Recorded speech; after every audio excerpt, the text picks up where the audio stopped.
I'm Chris Jakimick, and I live in Las Vegas, Nevada. Throughout my military career, I spent the bulk of my career out in Las Vegas.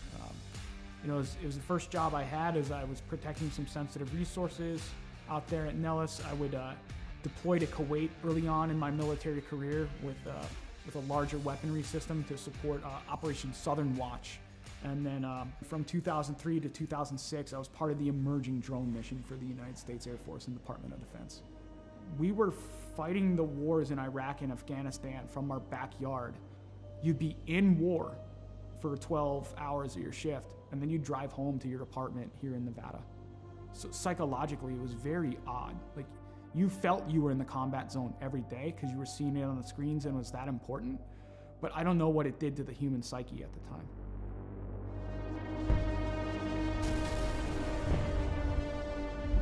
Some things would kind of happen in my personal life after that would change a lot. When Adam joined the Marine Corps, it was a natural fit. Anybody who joins the military, especially after 9/11 happened, you're looking for that purpose. I think that's why he made the choice. It's like, let me go be a Marine. He was in between Fallujah and Ramadi during the heaviest parts of the fighting of the Iraq conflict. I mean, you hear guys like Jocko and everything talk about like the triangle of death. My brother was dead set in the middle of the triangle of death with a Marine unit. I think it changed him. Like, you look at everything across history, you read any of the books out there, war changes anybody that's been involved with it. Trauma or mass events like that changes anybody, and it really changed my brother. And I get that call. I get the text, actually, from my stepmom. It's like, I need you to call me as soon as possible. Something's wrong with Adam. All right. Didn't think anything of it. And I'm about to pull off the highway to go celebrate and have some pizza with my classmates. And she's like, Adam's dead. Adam's dead. He had died by suicide that day. 25th of July, 2017. And it changed my world forever. I think that was the first time I saw or heard someone broken through the phone. There was a time where I was concerned that he wasn't going to make it. There were times I thought, we're going to have to camp out outside of his house, or we might get that phone call. Are we ready for that phone call? I couldn't catch a break. A fellow first sergeant I served with, he had died by suicide. On the day of my buddy's funeral, I'm going through social media, and I see this, what appears to be a manifesto from one of my old airmen. My first thought was like, today's not going to be a good day. And sadly, my hunch was right. He had killed his own family and taken his own life on the day of my buddy's funeral. It was just compounding trauma after trauma after trauma. I cracked. I fell hard with alcohol. That was rock bottom.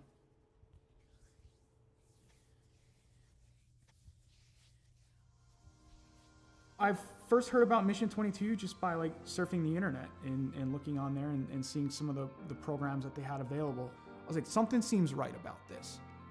To be in a program like the R&R program with them and the innovative things that they're putting together, I have not seen in any other veteran nonprofit. It's putting all this stuff together to heal in the most effective way possible. They're making you do a lot of the hard work through reading, through audiobooks, through physical fitness, through nutrition, open discussion, critical thinking, neuroplasticity and cognitive feedback to where you're developing the brain more. It's given me a chance to regain my life.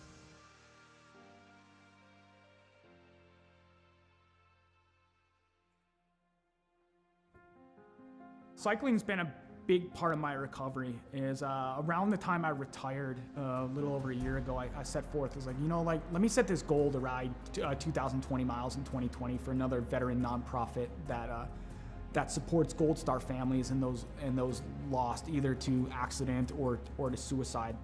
Every time I got on that bike, I was like, you know what? There's a name, there's a dash that I'm gonna honor today. Not the dates on the gravestone. It's like, I'm gonna honor that life. So it gave me purpose. And it just became like a release for me to where the pedals would spin and I would get out of my head for a little bit. physically I was starting to feel better. I could see the improvements, and I've tracked my data over the past year, and it's phenomenal on the growth that I've had on a bike. He's just on a mission and is relentless about it. You know, every day he pushes it. From the loss of his brother and a number of different trauma that he had gone through in his life, it was absolutely critical for him to find something that he could sink his teeth into. I think he's taken the ball and run with it with Mission 22, especially the R&R, the recovery and resilience part. I think it makes him stronger in the person that he is today. I don't know why I fell on the bike. It was just like, okay, it called to me, and then I kept going. So you know that scene from Forrest Gump where he just starts running one day and it ends up in Monument Valley in Utah? He's like, I'm tired, I think I'll go home now. I'm not tired yet. I'm not ready to throw the towel in like Forrest Gump did. I'm getting on that bike and I'm keeping on going because there's something about it. There's something about just getting out in nature, having that breeze in your face and seeing some of the beautiful landscape here in Las Vegas where it takes you away from the stressors and the challenges of the world for a little bit. And you can just appreciate the beauty that is out there and be in the moment. And then it got serious because the Air Force enrolled me in the Air Force Wounded Warrior program and it got transformed into Lo and Behold training. If I do this well, maybe I can go represent the Air Force. Maybe my grief and everything in my entire story can come to fruition because I can put the energy into something positive.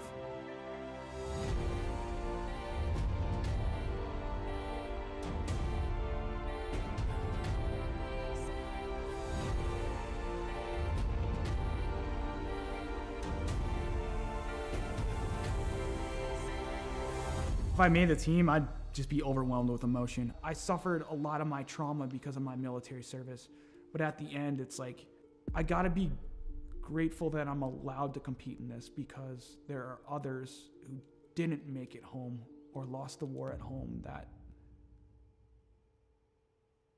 that's what it's about.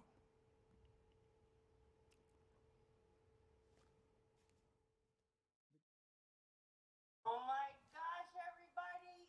I am so excited. My heart's pumping, my hands are sweaty. Please welcome our very own director of the Air Force Wounded Warrior Program, Colonel Rich Obert. Over to you, sir. Welcome, warriors and athletes. Today we're going to announce the 2021 Air Force Team for Warrior Games.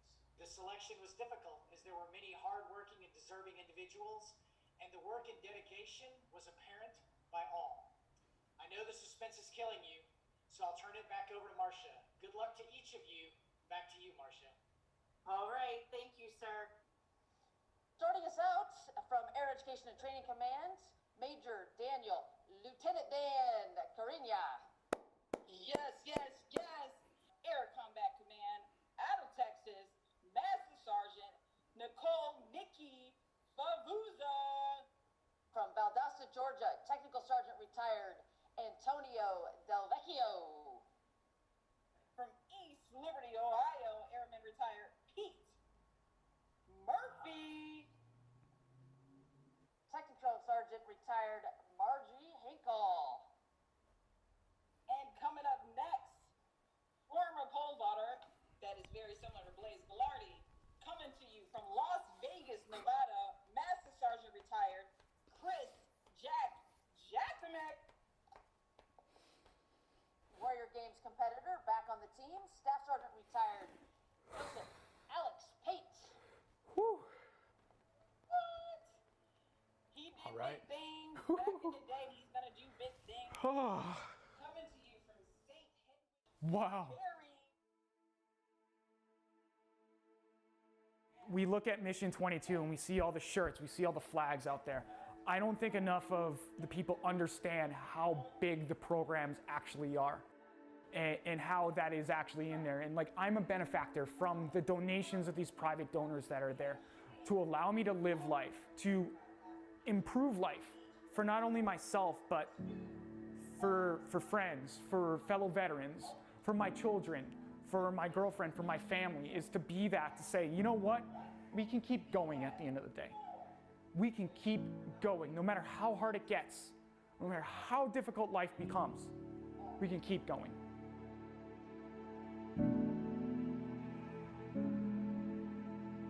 We have this value in the Air Force, this belief, a wingman concept. We're going to take care of each other. We've got each other.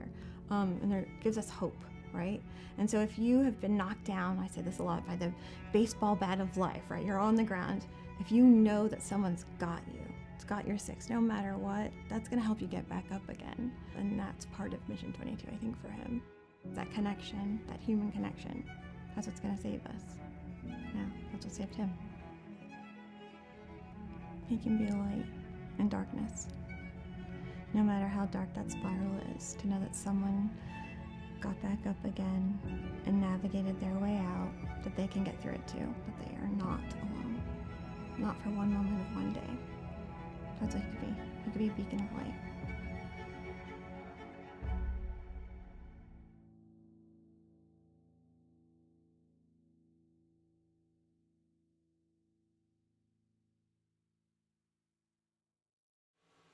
Welcome back to Gears Unlimited Friday Night Lights. This is week 11. We're at Cedar Lake. Quite a few drivers have qualified for the week 13 Dash for Cash. There are only a few spots left. We'll see if those are filled tonight. As always, at Got Your Six Racing Network, we are racing for awareness of veterans issues. 22 veterans a day take their own lives, which is 22 too many. Throughout the night, you'll see us play promos from organizations out there doing great things for veterans. If you can donate to any of those organizations, please do so. If you don't have the means to donate, you can think of a veteran out there. Maybe you haven't heard from them in a while. Man, go check on them, see how they're doing. You never know what frame of mind that person may be in. That conversation could save a life. Again, welcome to the show. We're getting ready to call the drivers off the track, get the show underway. Hope everybody had a great Thanksgiving, and here we go. All drivers, clear the track. All drivers, clear the track, please. We will get the drivers off the track and get the show underway. Looks like we had a really good turnout. Looks like we have 23 cars. All right, drivers, welcome to week 11, Gears Unlimited Friday Night Lights 358 Modifieds, brought to you by A&J Landscaping. We'll go over the rules real quick. Couple of drivers jumped in here that haven't been with us in a while. If you finish on a podium position and you do not go to the interview or get a photo after the race, you will receive an EOL next week. 2 cautions in any race, be it a feature or a heat race, you will be DQ'd from that division for that night. Intentional contact will not be tolerated at any time if it's determined intentional. The length of the suspension will be determined by the severity of the intentional contact. Wall riding, of course, is not acceptable. Call-outs on Discord. If somebody does you wrong, please take a moment to cool off before you send that message. If we find out that it's one driver harassing another, you're looking at another suspension. So we're all drivers. We know in the heat of the moment things get kind of get heated. We ask that you take a moment before you send out a message to another driver. Excessive blinking, first time you will get a warning. Second time you will get an EOL. Third time you will be parked for the night in that division. That's all we have for tonight. Only 2 weeks away for the $500 Dash for Cash. We'll put out those drivers again who qualified probably next week. I do apologize. I didn't get any information out today for the first time since we started, which is over a year ago. So Thanksgiving got the better of me. Thank you, everybody, for showing up. Any questions, comments, or concerns, now would be the time.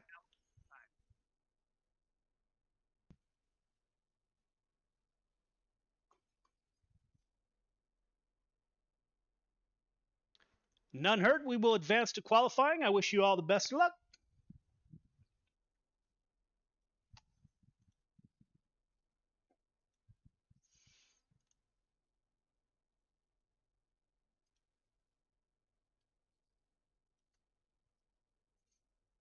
Clayton, welcome back to the show, my friend. I don't know if you're back in yet. Clayton is on baby duty tonight, so maybe a little bit hit or miss. Got a sick baby. Clayton, are you with me? He is not back yet. We're going to follow around as the cars go out on the track to qualify. Clayton actually had to take the baby.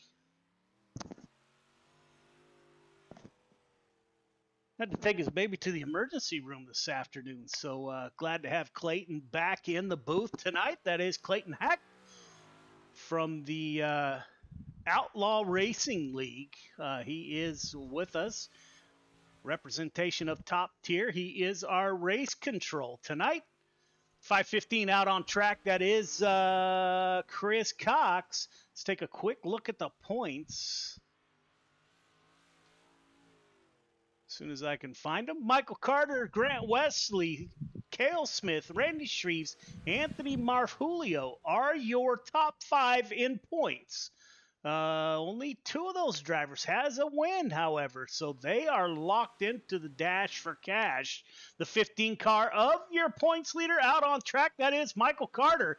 Cale Smith at the top of the board in that 115 with a 13.928. Michael Carter times in second quick, 13.859. Those 2 are teammates. James Ingram, the 40 car driver out of Georgia, is back with us. Looks like James is sitting at 16th, now 17th. Quick, back to 18th now as the 40 car comes off of turn 4 for his final timed lap. Now is turn 4. My apologies. 40 car coming towards the flag stand. 19th quick for that 40 car. Randy Shreves out on track in the 56 machine. Currently 22nd quick for Randy Shreves.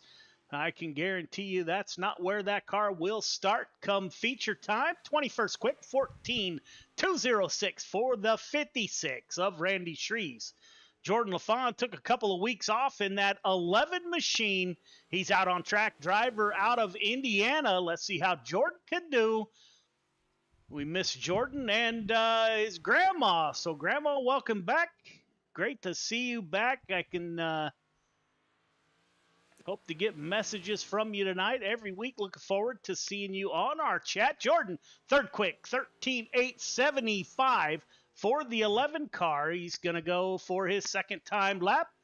Got 2 more. Let's see if he can. Third quick for Jordan LaFon. 13.917 is the best that the 11 car can do.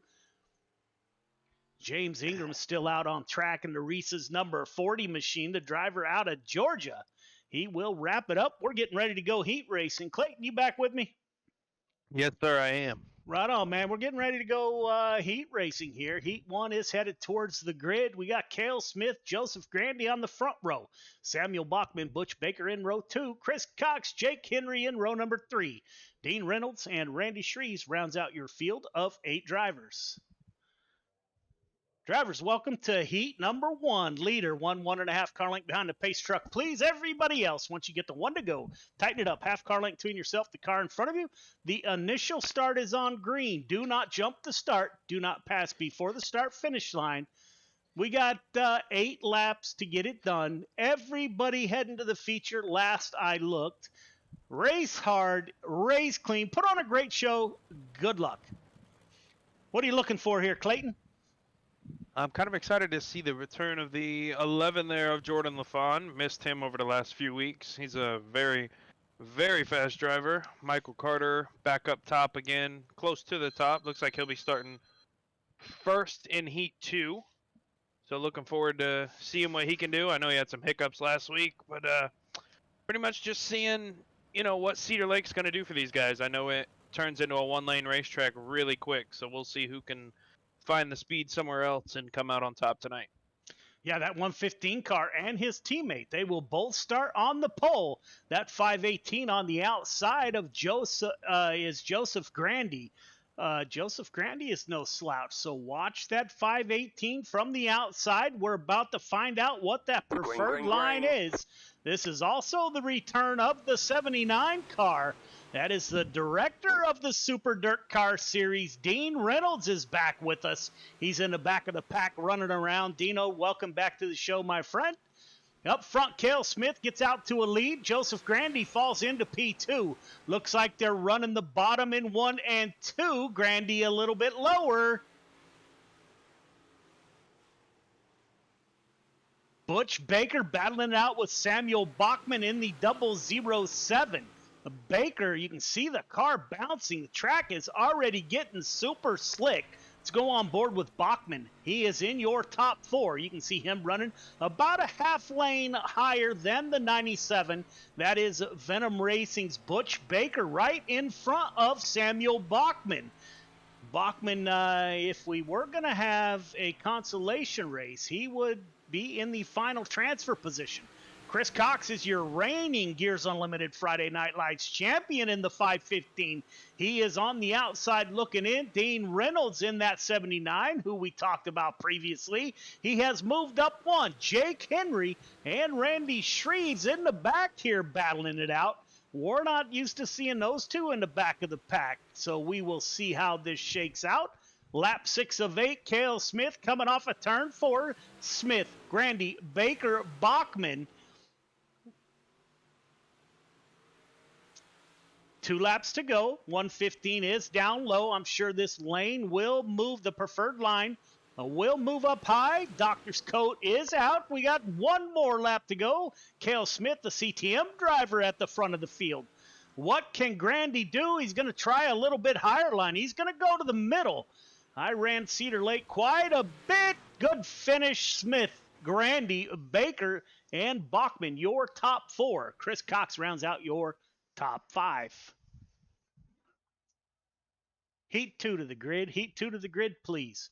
Michael Carter, Clay Christopherson on the front row. John Morano, Jesse Ingram in row 2. Anthony Morano, Kevin Davis in row number 3. James Ingram and Luke Hines rounds out your field of 8 drivers. All right, drivers, welcome to heat number 2. Leader 1.5 car length behind the pace truck. Please, everybody else, once you get the one to go, tighten it up. Half car length between yourself, the car in front of you. Got 8 laps to get it done. Everybody heading to the feature. Race hard. Race clean. Good luck. All right, Clay, you back with me? Yes, sir. Man, this one's all you, brother. It happens quick here at Cedar Lake, so I'm going to turn the mic over to you. Yes, sir. Michael Carter, Clay Christopherson making up row 1. John Moreno up front for a heat race. Him in the 7 of Jesse Ingram. Anthony Moreno and Kevin Davis. James Ingram and Luke Hines rounding out heat 2's field here. Looks like we got 1 more time around before we go green.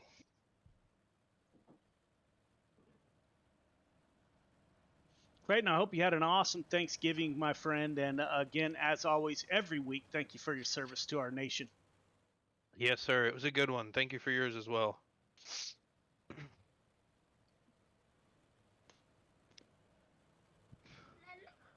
Rolling on down the back stretch, coming out of 4.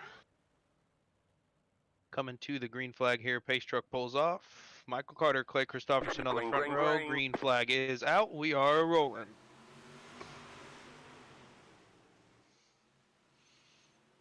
Looks like that bottom line is still preferred. Now Clay Christopherson. Christopherson just joined back up. He was with us. Looks like we're going to have a caution here. That's all you, brother, so I'll let you do your business. Look like the 33, I believe. Yeah, the 33 looks like he just gets a little too sideways here going into 3.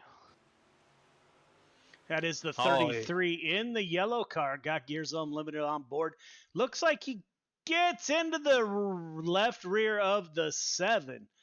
And he will collect the 32, who is Morano. We have not gone on board with Morano tonight. John, my apologies. We're about to make Sherry, you haven't been here in a while, my brother. So we will go back live, and we will go on board with the 32 machine. As he is in the pits, his wife Sherry on board. You can see her right there on top of that hood scoop. Sherry tunes in with us every night that Anthony runs. He's been working some night shifts, so he hasn't been with us in a while. But Sherry, welcome back. Hope you're enjoying the show. If not, let us know. Shoot us some suggestions. So here we go. We're getting ready to go back green, the 15 car at the front of the field. Michael Carter, Clay Christopherson, side by side.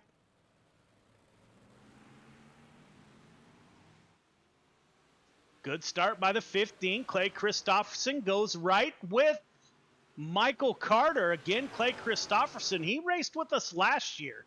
And this is his first week back with us. You got Christopherson, Ingram battling it out.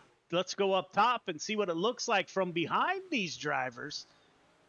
Jesse Ingram in the 7, the driver out of Georgia. Jesse gets better and better every week. Those are your top 3. Luke Hines in the 17. The 17 car having a good run tonight. Luke up to P4. He would be in a solid transfer position. James Ingram in the 40 battling it out. Kevin Davis back there in the 121 or the 21. 33 car of John Morano. Anthony Morano after that incident in the back of the pack up front, lap 6 of 8. Michael Carter, you can see that bottom here at Cedar Lake getting super rough. I ran Cedar Lake quite a bit this week, and that bottom, man, if you just got to ride through it. The bumps are horrendous in entering 1 and 2. So if you can get through that, man, you're good. Yeah, there's the only 2 choices here at Cedar Lake is to go up top and risk running into the wall, which is very aggressive here, or you can tough it out down there on the bottom and skip it across those bumps and hope for the best on corner exit. Yeah, man, Michael Carter coming off of turn 4. Carter, Christopherson, Ingram, your top 3. Hines and Kevin Davis round out your top 5. Great race, Clayton. Yeah, great to see Clay Christopherson back. Very fast last year. Kind of took a little break, and good to see him back. Heat 3 to the grid. Heat 3 to the grid, please. Jordan LaFawn, Kurt Schatzer on the front row. Donald Ingram, Brian Dickens in row number 2. Randall Dixon, Grant Wesley in row number 3. Jeffrey Kemper rounds out your field of 7 drivers. All right, drivers, you know the drill. Leader, 1.5 car length behind the pace truck. Everybody else, once you get the 1 to go, tighten it up. Half car length between yourself, the car in front of you.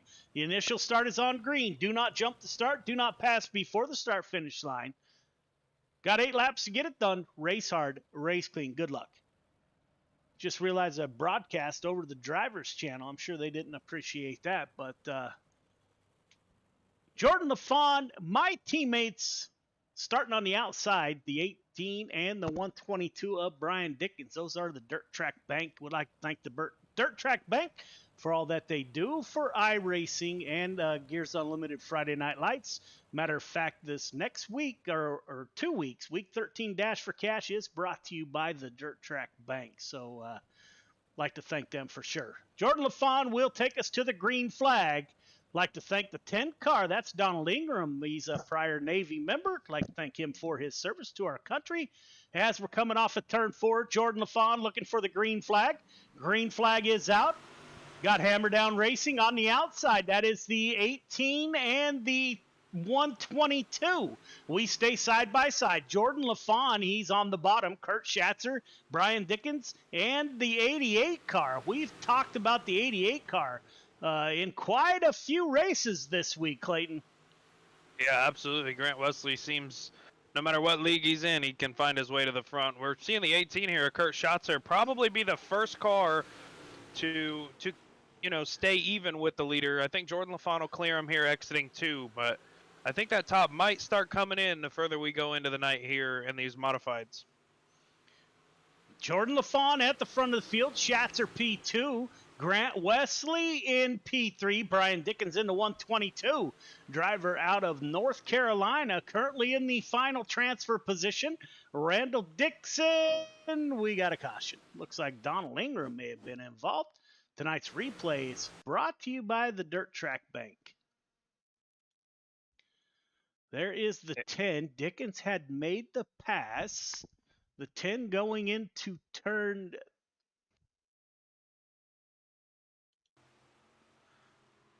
Gets into the outside wall by himself, collects a couple cars there, so the 10 car will go back to the end of the longest line.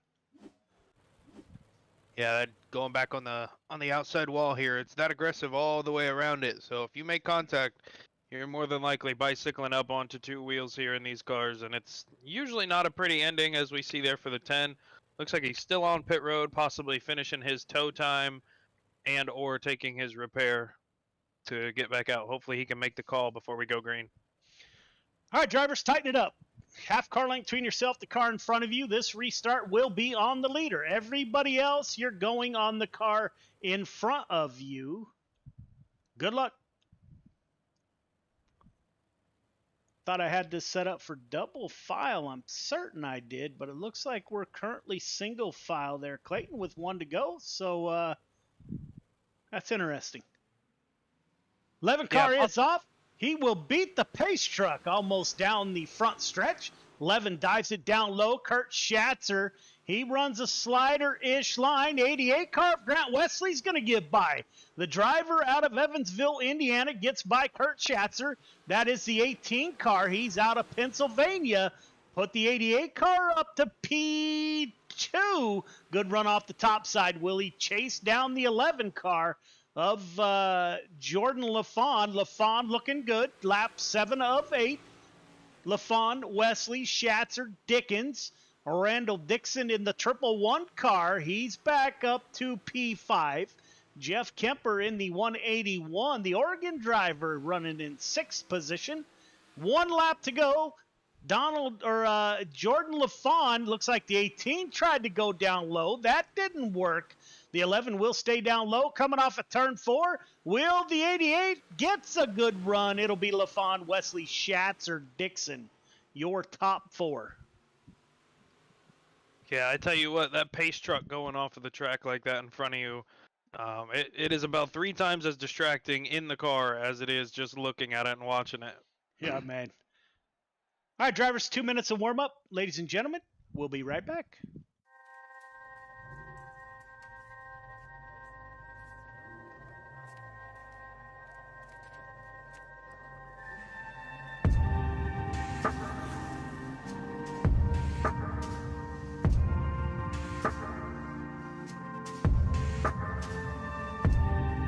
Our biggest thing is getting the word out, awareness of Mission 22, the struggle as it is to fight PTSD and suicide.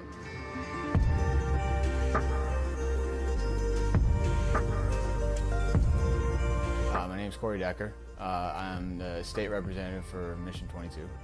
The issue has been great. We got a bunch of great guys that have gotten together and decided to create this rally. The word's getting out, and it's turned into quite an event where we can actually help a lot of veterans.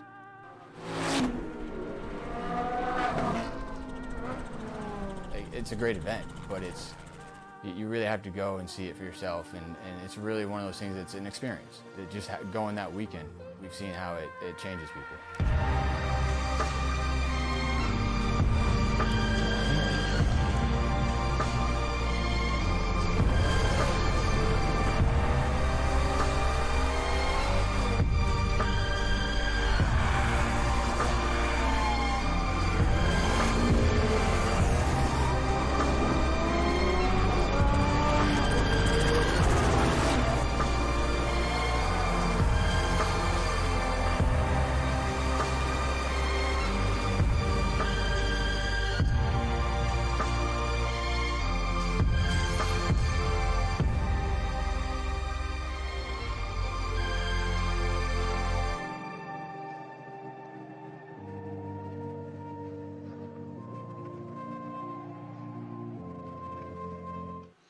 Welcome back, ladies and gentlemen. That 88 car is at the top of the board in warm-up here. Grant Wesley has parked it in the pits. What are we looking for, Clayton, in this feature? Sorry about that. Clayton can't hear me. Clayton, what are we looking for in this feature? I really think it's going to be who can go to the top and figure out the fast way around up there. I don't think guys will be able to find speed after this warm-up, seeing with how much it has slicked off up top, or on the bottom, I apologize. I really think it's going to be who can go up there and run consistently without making some wall contact and possibly, you know, that one mistake that's just one too many and ruining their night. Yeah, as we know, accumulation of bumping into the wall throughout the night will that'll add up. So we'll see as the cars move up high.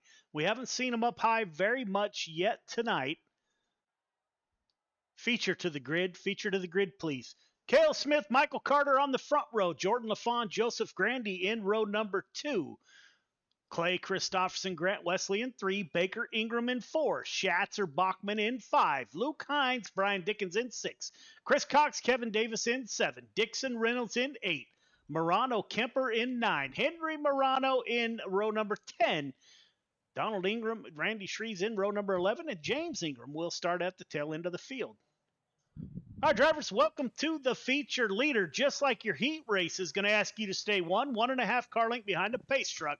Everybody else, once you get the one to go, tighten it up. Half car length between yourself to the car in front of you. Got 25 laps to get it done. Race hard, race clean. Good luck. Who you got? I really want to stick with the pick of Michael Carter. He's been proving himself time and time again over these last few weeks. I think I'm going to take that 15 on the outside row. I'm going to take an outsider tonight. I'm going to go with the 51 of Clay Christopherson. On his return to Gears Unlimited Friday Night Lights, I think Clay might have a little magic for these cats up front. So we will see how this plays out. Your top 4 or top 6 are amazingly fast. So stacked field as every Friday night here at Gears Unlimited Friday Night Lights. Cale Smith, you got a CTM front row, will bring us to the green flag. Pace truck should exit this next time by. Yes, Cale Smith and Michael Carter coming out of turn 3, going into turn 4, looking for the green flag. Field looks good. Green flag is out. We are underway. Will Michael Carter get a great run on that top side? Cale Smith in the 115. Will he slide up? Plenty of room. A matter of fact, the 11 of Jordan LaFawn stayed down there with the 115. He almost had the opportunity to jump up to the top side. Jordan's going to keep it down low. Cale Smith at the point. His teammate, that is the 15 of Michael Carter in P2. Caution comes out.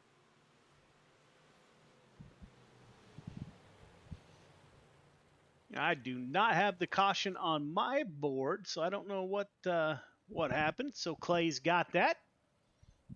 Yeah, it was a really late pop-up here on the race control software. Not sure what happened, but looks like just a bunch of cars get into it, coming to the green. So I'll have to go back and see exactly who's at fault here.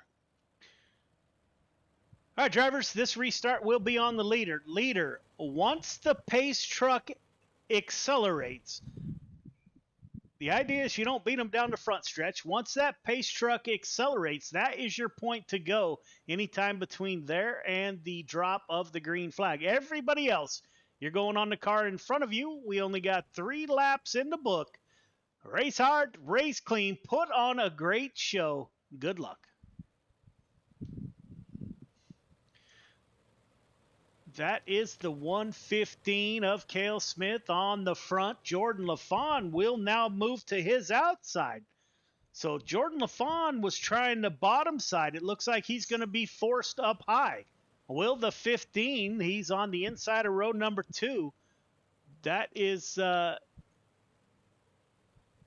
Michael Carter. Will he be able to? The cars get loose there right before the green flag. Cale Smith is able to set sail. The 15 car is down low. Jordan LaFawn, he's going to give it a go. He's running the middle. He's on top of the 15, not letting Michael Carter up high. Carter will now slide in line behind the 11. Clay Christopherson is the first car out of your lead pack, running that bottom side. Joseph Grandy to his top side in that 518. It is Cale Smith at the front of the field. As the caution comes back out, Kevin Davis, I am seeing, could have had an issue.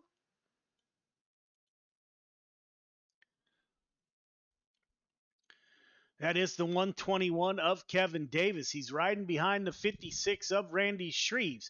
You can see the 30 car up Murano make contact. Murano on Murano violence there. That knocks the 33 up high. The 121 looks like possibly net code. I'm not on front of the car, but those two go around. They collect the 111.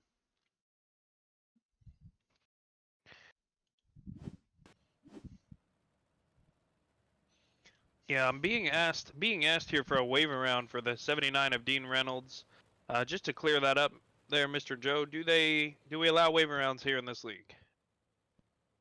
No. Alrighty. Not until we vote on it. Again, this is a league for the drivers. We haven't done it before, so we will put a vote. We will put a vote out on Discord this week.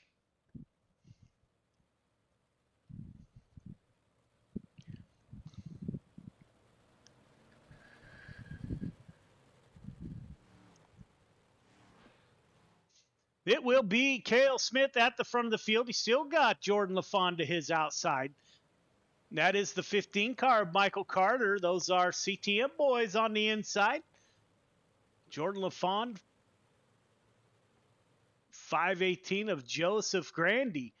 Clay Christopherson, watch that third row. That is the 51 of Christopherson and the 88 of Grant Wesley. So you got some Clay, and Kurt Schatzer's working his way through the field in the 18, that white and bright yellow car. So still, we will see how this shakes out as the cars pull to the, I guess, trying not to make contact.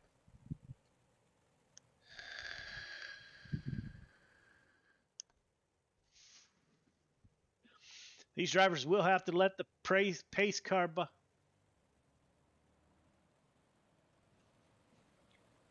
Obviously, we're not going green. You saw that. We will get the pace truck back out on the track.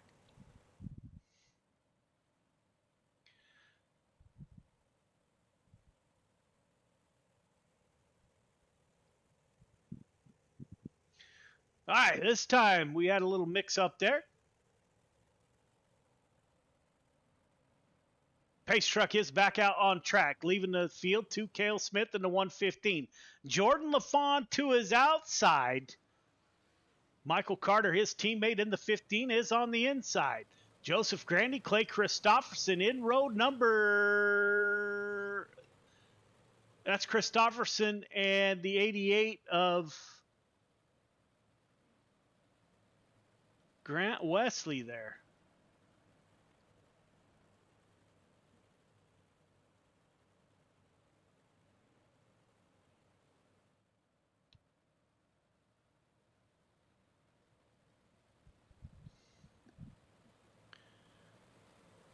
Trying to get the field lined back up here. A little bit more difficult at a shorter track than it is on the long track. So we're still trying to get prepared to go green here.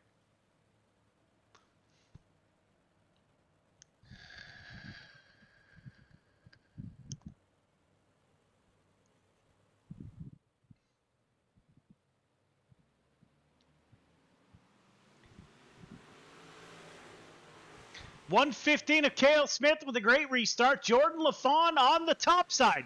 LaFond gets a great run off of the top. LaFond now, he dives back down to the middle. Jordan LaFond, we are thought about 3 wide. LaFond gets comfortable. He's comfortable here at Cedar Lake and appears down low. LaFond coming off at turn 2. He will take the lead with the pace truck coming out. So we're about to figure this out. Yeah, these guys are making this 15 times harder than it needs to be right now, so definitely going to have to go through this field and rearrange the lineup manually myself here. There we go. That is race control. Clayton is on it. We got to line everybody up where they're supposed to be.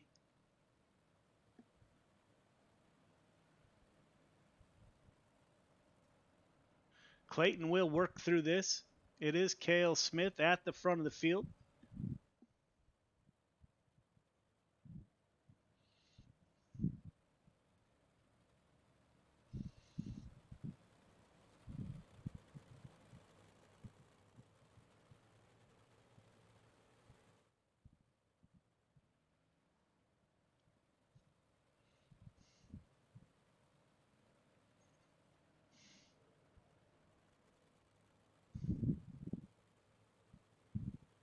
As they're going through the lineup, I'm sorry I have that mic. 111, 33, 21, and 79.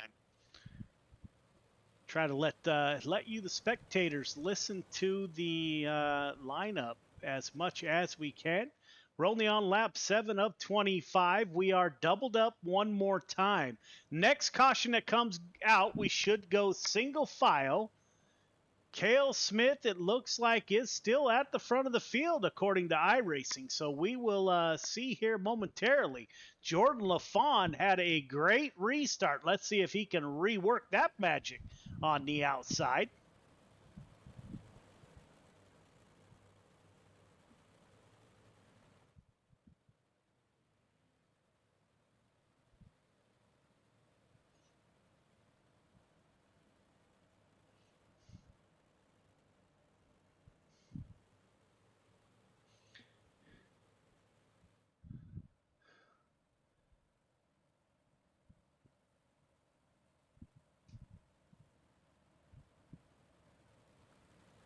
We should be single file. We should be single file after this caution. So we will see how that plays out. As we got cars all over the track, we're trying to get this situated. We will have one more lap of caution as we try to get everybody lined up.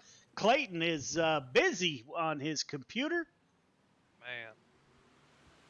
115 with a great restart. Jordan LaFawn stays up high.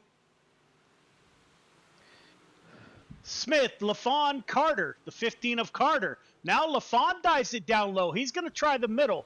Looked like LaFawn found something on that middle lane last run. Smith, LaFawn, Carter, Jeffrey Kemper now involved. We got all kinds of stuff going on tonight.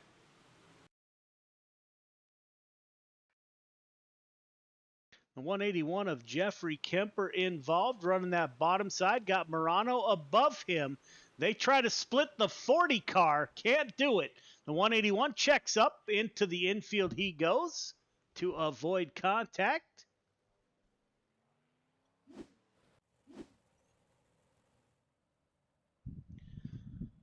Jordan LaFawn takes over the lead. What happened to the 115? Yeah, 181 spins and brings out the caution. Now I'm going to have to go look and see what happened there to the 115. I did see him stuck in the fence, so this should be interesting. He's running above the 11 car. We're watching. Oh, he gets into the outside fence. Yeah, that is not good. And Jordan LaFawn will inherit the lead. I believe we should be single file after this. We've only made it to lap 9 of 25.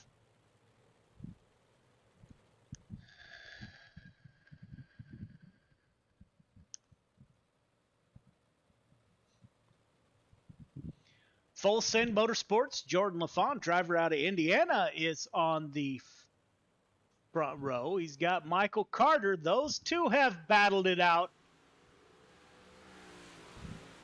Jordan LaFawn up high. Michael Carter following. Joseph Grandy in P3. Clay Christopherson in that 51 car. He's in P4. Grant Wesley in the 88. He is in P5. We will go for a quick, see if we can find it. Our version of Turn It Up.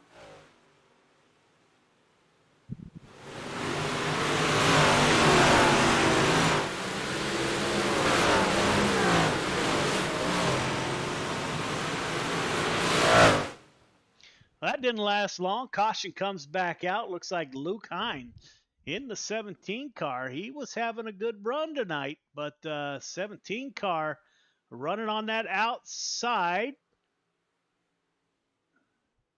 Just sends it in too hard. Then he blinks out. He's into the fence, just like Cale Smith. So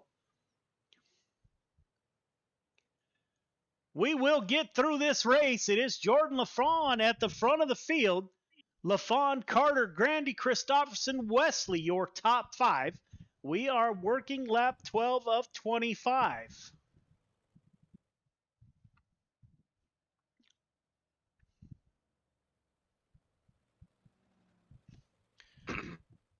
All right, drivers, let's settle in. We're only halfway through the race. Let's settle in, put some green laps together, race hard, race clean. Good luck. Looks like the side of that 11 car is all banged up.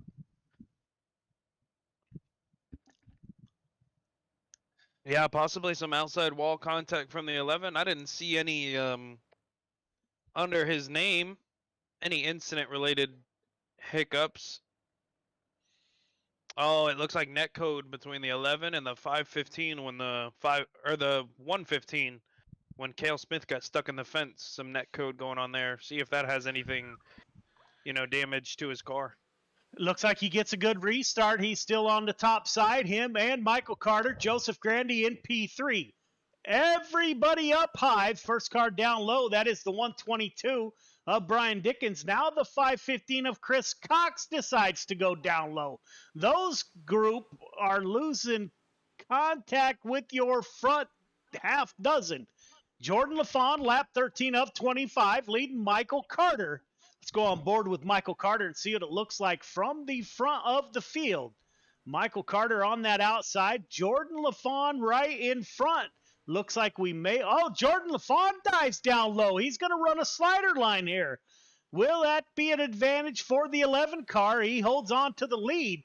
Notice some lap traffic coming up last camera view we had. On lap 15 of 25, it looks like Michael Carter is a little bit quicker than the 11 car. Michael Carter has a half dozen wins here.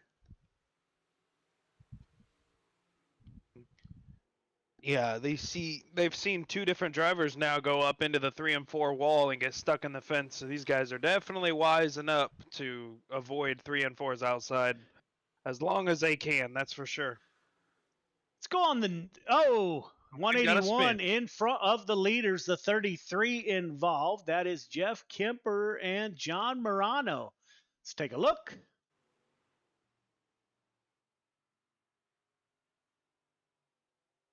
Looks like Kemper gets loose. You can see the 33. He's already wrecking up above.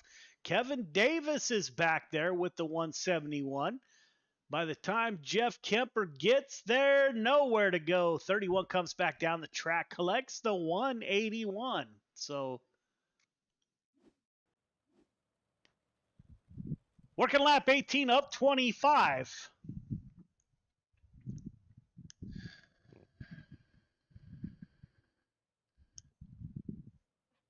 You can see the 11 is all scraped up. Got the Nerf bar banged in, got number barely showing. The 15 car looks clean, as does the 518 of Joseph Grandy. The 51 of Clay Christopherson. Let's look on his left side. So everybody in the top 5, those cars are looking clean. Wesley got a little bit of damage on the left rear. Let's see if Jordan LaFawn can hold off the rest of the field here in that 11 car. Matter of fact, let's go on board and see how Jordan is doing on the restarts. He is your leader. You can see the track is just about slicked off. Jordan LaFawn up high, gets a little bit loose. He'll dive down low in 3 and 4. Coming to the flag stand, that is a lap with your leader, Jordan LaFawn. Michael Carter in the 15 car in P2. Clay Christopherson has decided to go down low in the 51. Clay Christopherson side by side with Grant Wesley. Grant Wesley is currently the first car on the outside of a podium finish. Now Michael Carter starting to put a little pressure on. Carter trying to pressure that 11 car. Carter is using low in 3 and 4, higher in... No, he's going low in 1 and 2. Yeah, don't look now, but the 51 of Clay Christopherson has almost worked himself into a podium position, and he has not left the bottom since we've gone green. He's working his way up. Does he have anything for the top 2? Grandy Carter going to battle it out. The 51 of Christopherson in his return to Friday Night Lights. Oh, caution comes back out. That is the 181 of Kemper. I don't know if that's his second caution or not. Yeah, it appears to be incidental between the 181 and the 21 of Mr. Kevin Davis. 181 into the outside fence.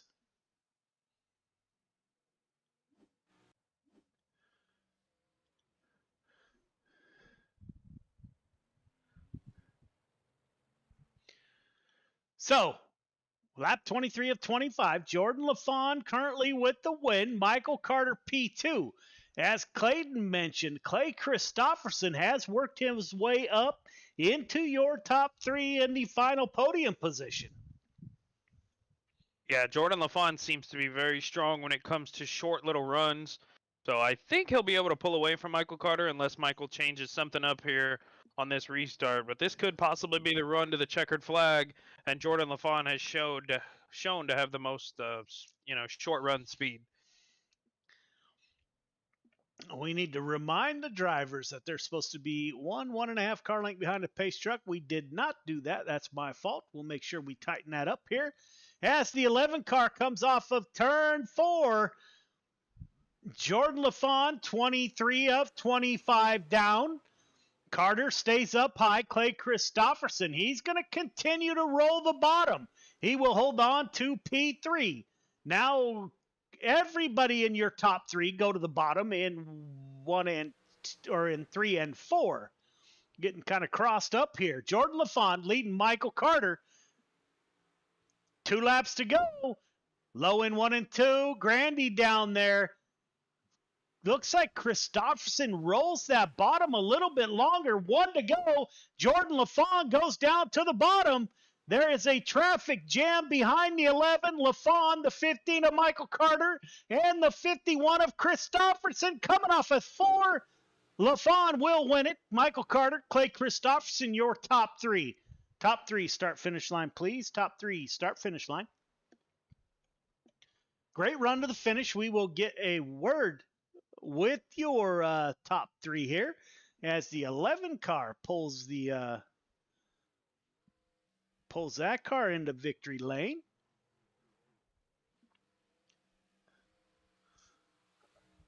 All right, fellas, don't forget to go up for your interviews. Great race. We will get a word with your top three here momentarily.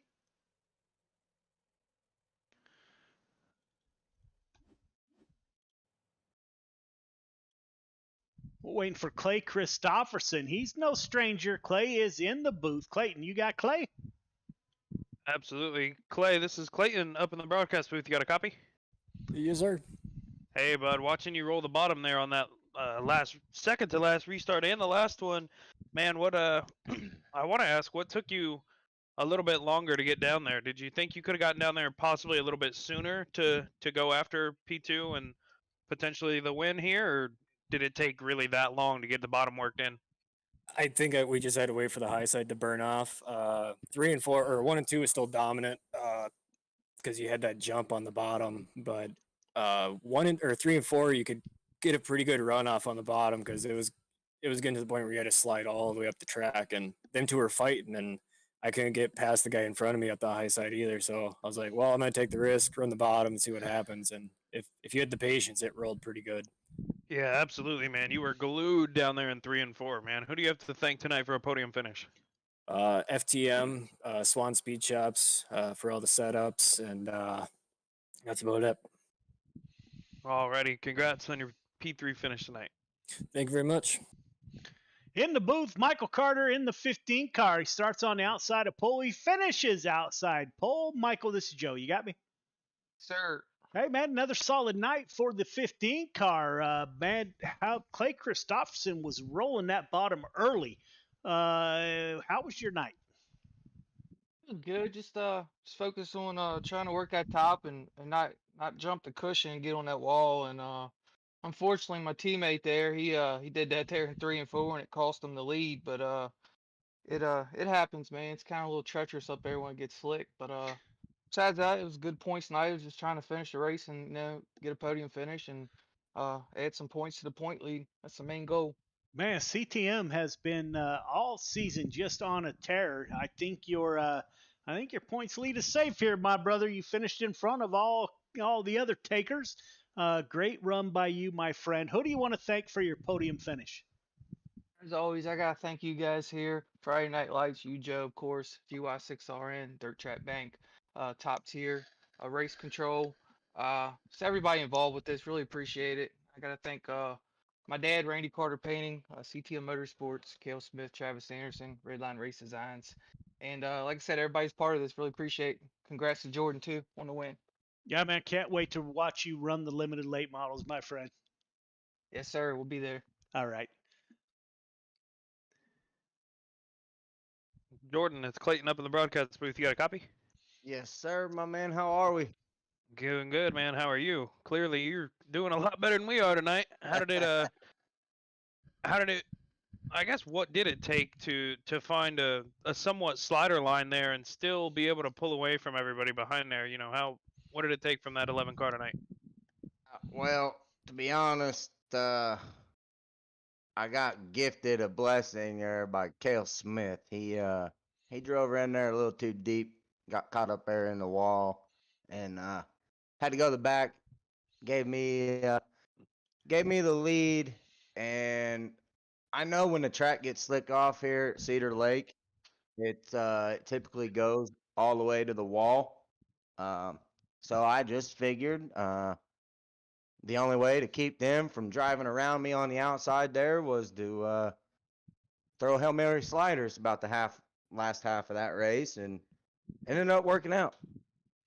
Absolutely, man. So we were talking earlier. You know, we've missed you over the last few weeks. You and Clay Christopherson have kind of made a return this week. Are you back for Friday Night Lights? Oh yeah, we're back. I had some family stuff going on the last couple of weeks, and we got everything all taken care of, all situated, and we're here to finish out the rest of the season and see where it goes on into the next season here. Man, Awesome, you know brother. what? Let me jump in here. I had to go to the Hangtown 100 last weekend. I thought maybe you checked out on us and you were running midgets out here on California. But man, we walked through the pits. I was looking for you and didn't see you. So yeah, man, I hope all the family stuff is well. Clayton, I apologize for jumping in, but great run, Jordan. Clayton, Thank all you, yours. sir. It's all good, man. Jordan, who do you have to thank on that 11 car tonight? My grandma for always hanging out here Friday nights with us. She likes hanging out, watching us do a little bit of racing. So my grandma for hanging out in chat and rooting me on and giving me all the go goes and everything else that she does down there in the chat. And Apex Industries, Lawn Crafters Lawn Care, Big Bacon Media Gaming, GY6RN, you Clayton for hanging out up there doing all the admin work for us. Joe putting on the broadcast over there, and yeah, everybody just shows up, puts these races on, and it was fun, man. It was a good night. Awesome, man. Are we gonna see you in the limited late models? Oh yeah, we already in the lobby, baby. Alrighty, buddy. Well, I know what you mean when it comes to the cheering on and stuff. I get strategy calls from my dad in an ARCA league that we run on Monday night, so I know all about it, man. Oh yeah, she Best of luck. loves it, man. She has a blast jumping in here and watching us do this stuff. So Awesome. That's what we love to see, man. Best of luck in the late models tonight, Jordan. thank you, sir. Yes, sir. All right, Clayton, last thoughts. Pretty good show by the 358s. Quite a few cautions, but we made it through it, man. What's your final thoughts here? And what are you looking forward to in the limited late models before we go to break? I know the limited late models kind of struggle to turn into the corner, and if you have that come across as you're trying to run the top and it doesn't want to turn in, we could have a few more stuck in the fence at the end of this late model race. Other than that, I really think it's going to be a good, hard race up front. I think it's just going to be a battle for who can keep that motor wound up and keep the momentum rolling on the top and bring it home possibly at the end of the. Yeah, man, love Cedar Lake. So looking forward to it, ladies and gentlemen. There are your 358 modifieds to kick off the night. We will take a quick break. When we come back, we will be with the limited late models. Thank you for tuning in. If you have suggestions, something we're not doing you'd like to see, please leave us some feedback. You can even email me personally, joe@gy6rn.com. You can visit our Facebook page. That's Gears Unlimited Friday Night Lights. However you get a hold of us, I don't care. We will take all suggestions and see what we can do with those. So thank you all for tuning in, and we will be right back.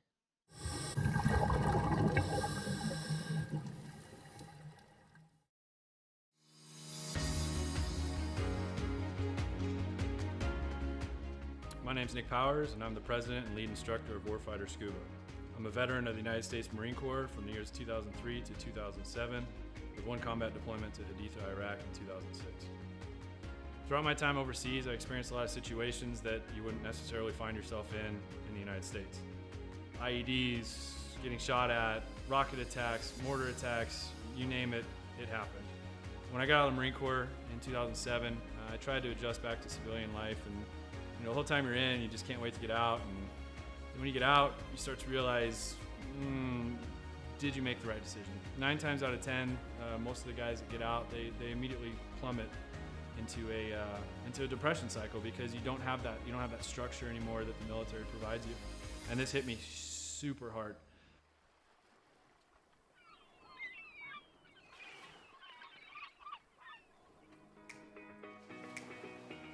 We moved to one of the #1 top dive destinations in the entire world, and I figured I'd start getting back into scuba diving. And after our first couple dives, I realized how peaceful it was underwater and how none of my problems followed me. You're just there in the present moment. I had the idea for Warfighter Scuba, and I kind of hinted at it, and they said, "You go for it." And that's basically how Warfighter Scuba was born.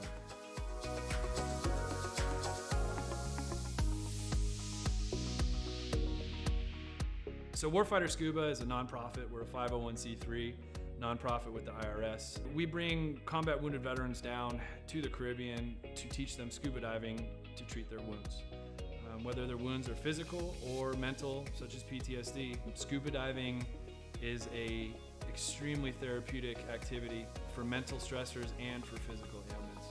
Mentally, as soon as you go underwater, your body just reacts. It's not normal. You're not meant to breathe underwater. Automatically puts you into the present moment.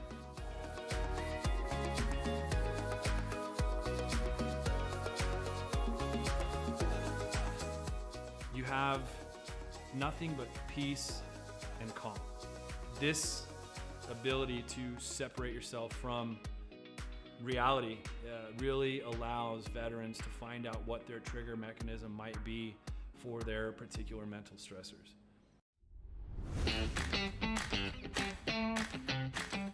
So every veteran who comes through our programs gets a 100% funded trip. Each veteran also receives a round-trip ticket from their home of record.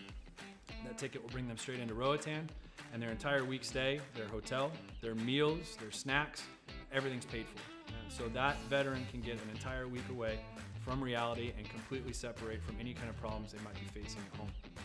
So each veteran receives very private and intimate training sessions when they come down to Roatan. We first start in the pool, we do some confined water skills, we'll then switch out to the open water dives. From that point on, it's not even training anymore, it's just fun. It's learning on a level that I don't think most people have experienced before. We do all the certifications for them that we can in a week at their pace, from open water to full face mask to nitrox. Every trip that we have, whether it's one veteran or 4 veterans at a time, we just have a blast. There's no bad karma. We've seen sharks, we've seen turtles. We've seen 4 eagle rays at once. Just the things that happen when we're in the water together are truly, they're just unbelievable. The dedication that these vets have now to scuba diving and to wanting to come back and to help other veterans experience what they've experienced, it hits me in the heart more than most things have ever hit me in my heart. It's truly an honor to take, you know, these heroes into the water. It's really cool to see the transformation that happens to them, you know, from being, oh my gosh, you know, I don't know if I'm gonna be able to do this. You know, I've gone snorkeling a few times, or, you know, I'm not that good of a swimmer. And the funny thing about scuba is none of that matters. You know, you're completely weightless in the water. You could come down and have zero experience in the water and be one of the better scuba divers out there.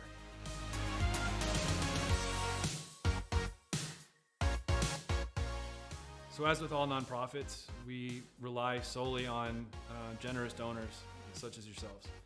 None of these programs could exist without people who are willing to give some of their hard-earned money up to save veterans who might be struggling with everyday life and have that unfortunate thought of suicide. 100% of every dollar that's donated goes directly to the veterans. I personally, myself, I do not take any kind of money. All my time is donated. There's no salary to anybody who's on the board or any staff positions in Warfighter. Donations can be made on our website at www.warfighterscuba.org. And remember, every donation is 100% tax deductible. Welcome back, ladies and gentlemen. We're about to call the drivers off the track for the limited late model division.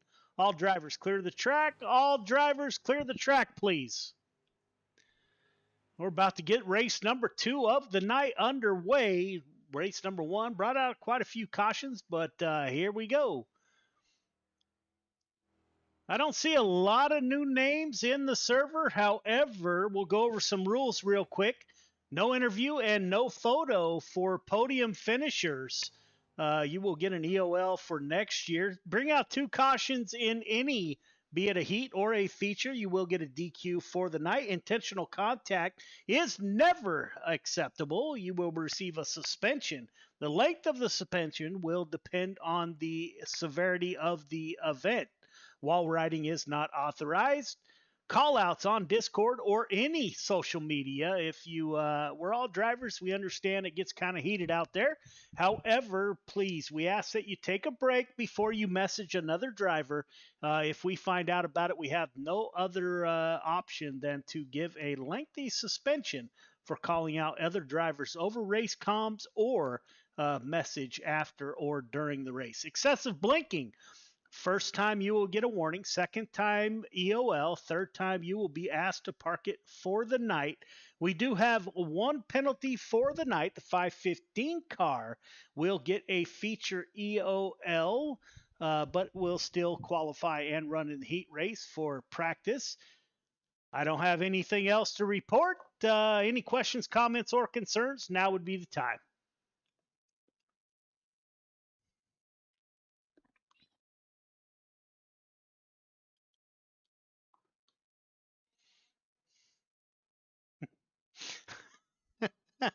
All right, fellas, we are advancing to qualifying. So there's the driver's meeting. We're getting ready to go qualifying here at Cedar Lake in the limited late models. We'll try to get caught back up. We are running about 2 minutes. It's the military in me, I suppose. That 2 minutes bothers me, but here we go. We're going qualifying here at Cedar Lake in the limited late models. Clayton, once you get out of the military, my friend, that will never go away. Timing is just absolutely drives me insane. Jeff Kemper in the 181 car. The driver out of Oregon is the first car out on the track.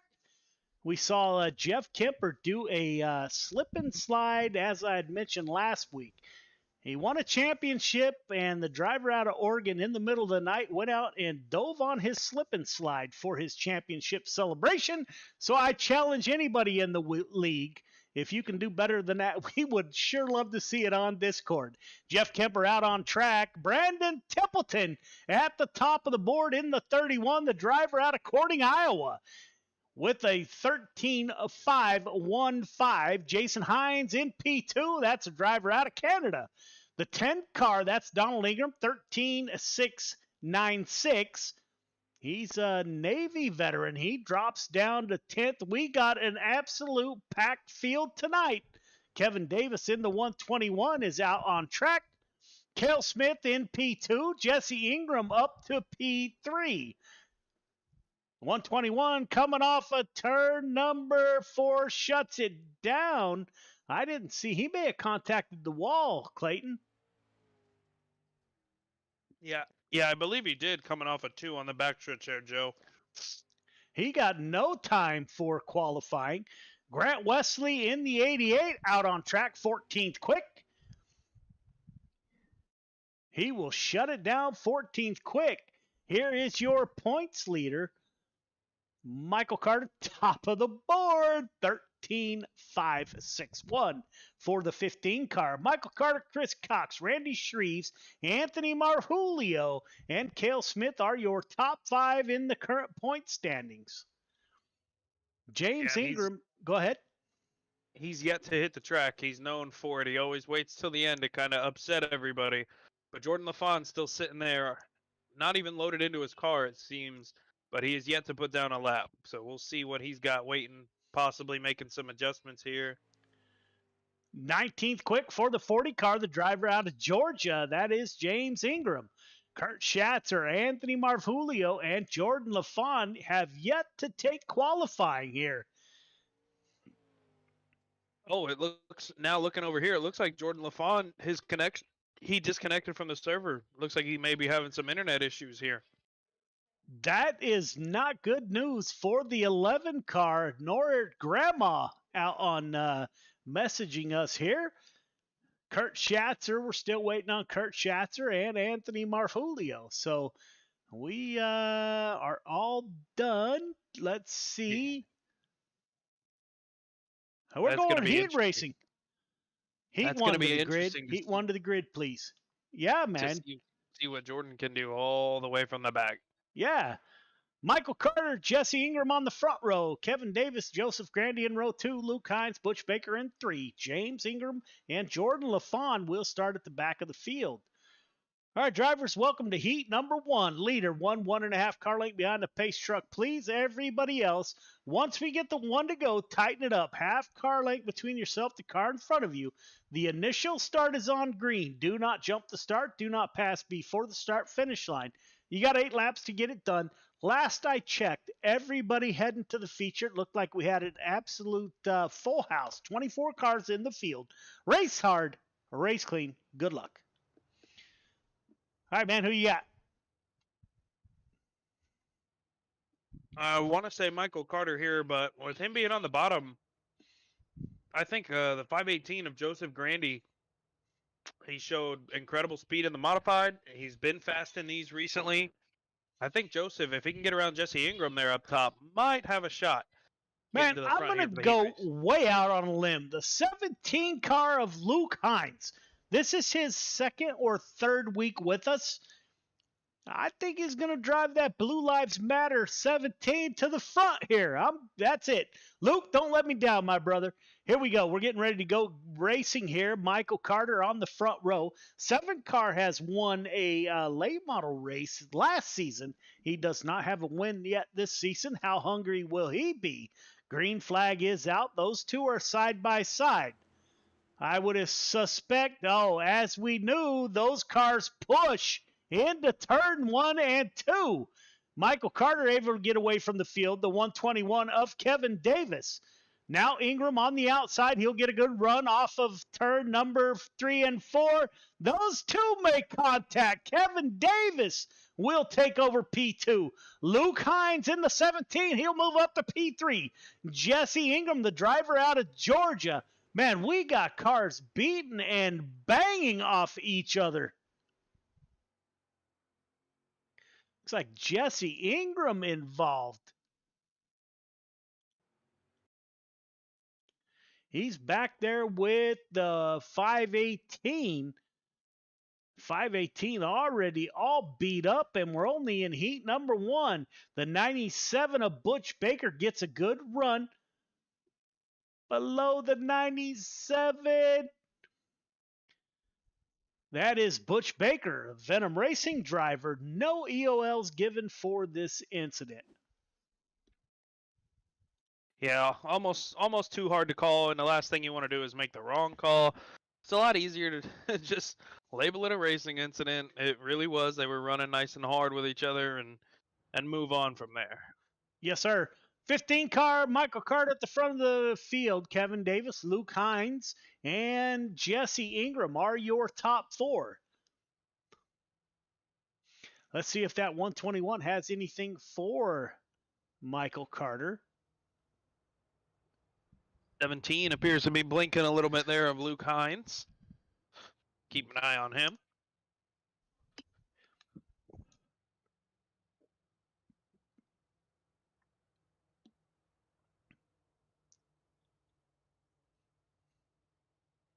Luke Hines will start on the inside of row number 2 as the 15. Will they beat the pace truck? Not quite. 15 down low. Kevin Davis going with the 15. The 7 car, Jesse Ingram, he stays there all down low. The 518 is the first car to... Oh, we got contact. The 518 was running the high line. Let's take a look at what happened here. Net code between the 518 and the 97. There you have it. From race control, the 518 is outside the 97. That is Butch Baker.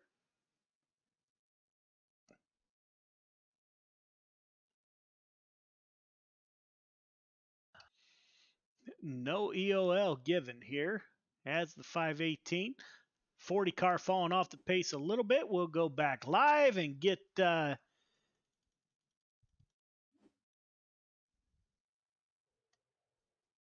Michael Carter still at the front of the field in that 15 car. He's your current points leader. Michael Davis in the 121. He just joined us, I think, last week. No Anthony Marvulio. We're going to have to figure out. Jordan LaFont didn't run, so I don't know if the 11 car will be in the feature tonight. Carter, Davis, go ahead. 11 cars in the back of the field, still struggling to blink, though. He is blinking in the back. Michael Carter at the front of the field. Kevin Davis looks like he gets a little bit loose. Jesse Ingram, the driver out of Georgia, he's won a heat race, as we mentioned, or a feature, actually, in the limited late models last season. The 17 car of Luke Hines, he's digging down low, trying to find a way by. Jordan LaFont, 1 lap down, got back into the server late, has plenty of time to catch up here as your points leader. The 15 car of Michael Carter is leading the field. Caution comes back out. Looks like Butch Baker in that 97 car was involved in an incident. Let's take a look. Baker running down low. Just gets loose in front of the 518. Nowhere for the 518 to go. We will see what race control calls.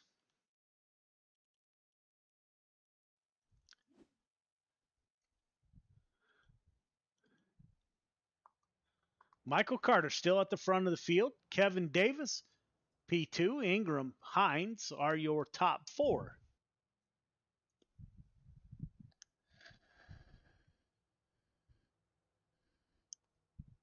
Yeah, 97 just got a little too loose there, sliding up in front there. Not sure if he just gave it a little bit too much throttle or a little too much wheel, but definitely coming up like that sideways in front of the 518. Joseph Grandy there had nowhere to go. 97 to the back. Working lap, I believe 7 of 9. My board's showing 8 of 9, but I think it's 7. As the lights are off on the pace truck, we're going green next time by. 15 car, followed by Kevin Davis in the 21. Watch Jesse Ingram there in the 7 car. He has won a feature in the limited late models. Green flag is out. Great start by your top 4.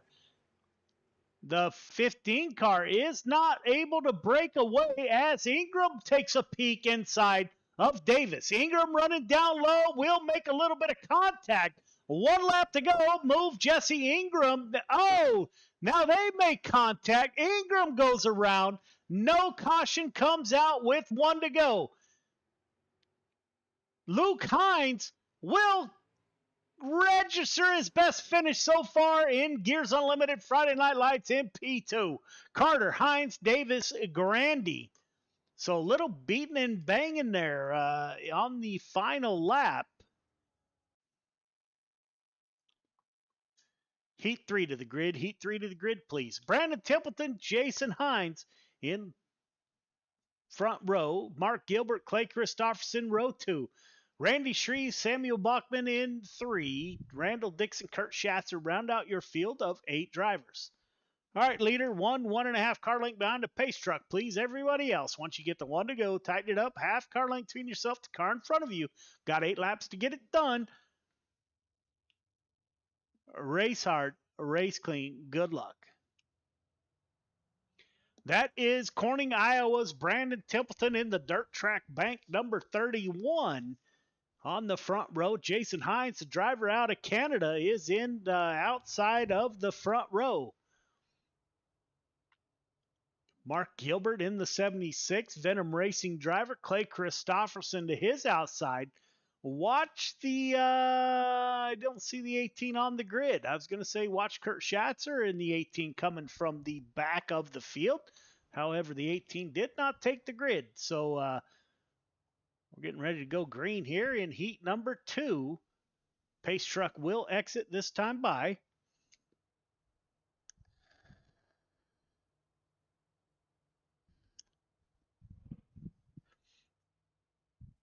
Pace truck has exited as Brandon Templeton will take us to the green flag.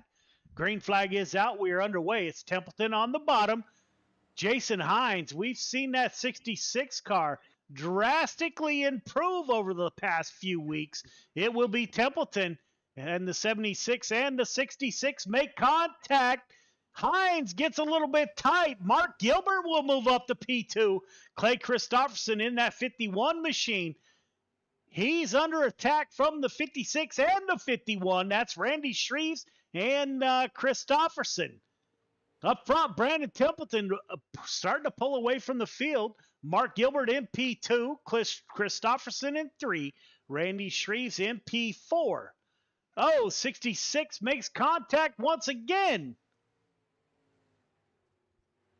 Yeah, it's such a tough break for him since the start. He's had about 3 or 4 incidents since this race has gone green, and he just keeps falling to the back. Now last place in this heat race. That's tough to see. Yes, it is. Brandon Templeton opens up a almost second gap between himself and Mark Gilbert. Clay Christopherson in the 51, P3. Randy Shreves, he's running the extreme bottom in that 56. He is the 4th and final transfer driver. However, I think everyone will transfer the James Bond car. That is the 007 of Samuel Bachman in the 007.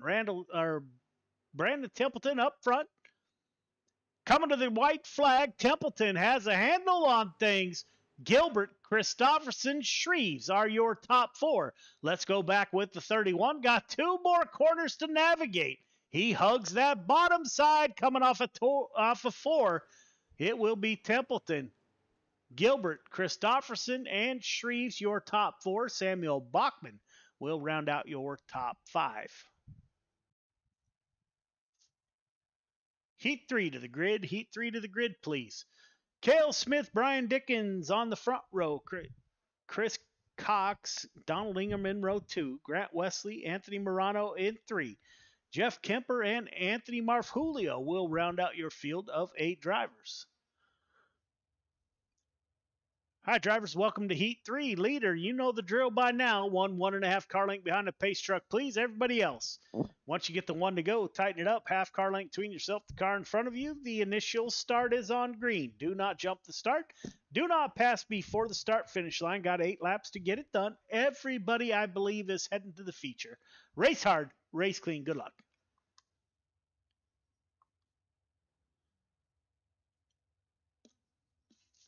So Brian Dickens in the 122. Clay, I'm calling the 122, the driver out of North Carolina.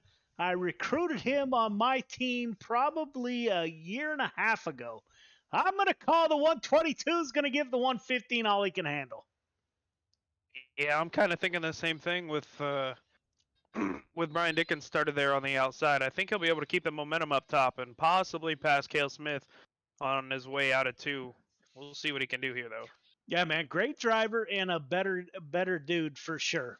We've been together, like I said, for about a year and a half. So the 122 driver out of North Carolina, that is Brian Dickens in the dirt track bank machine. Cale Smith, as we know, is never an easy customer to get by, nor is the 515 of Chris Cox, who will roll off on the inside of row number 2. Lights are off on the pace truck, should exit next time by.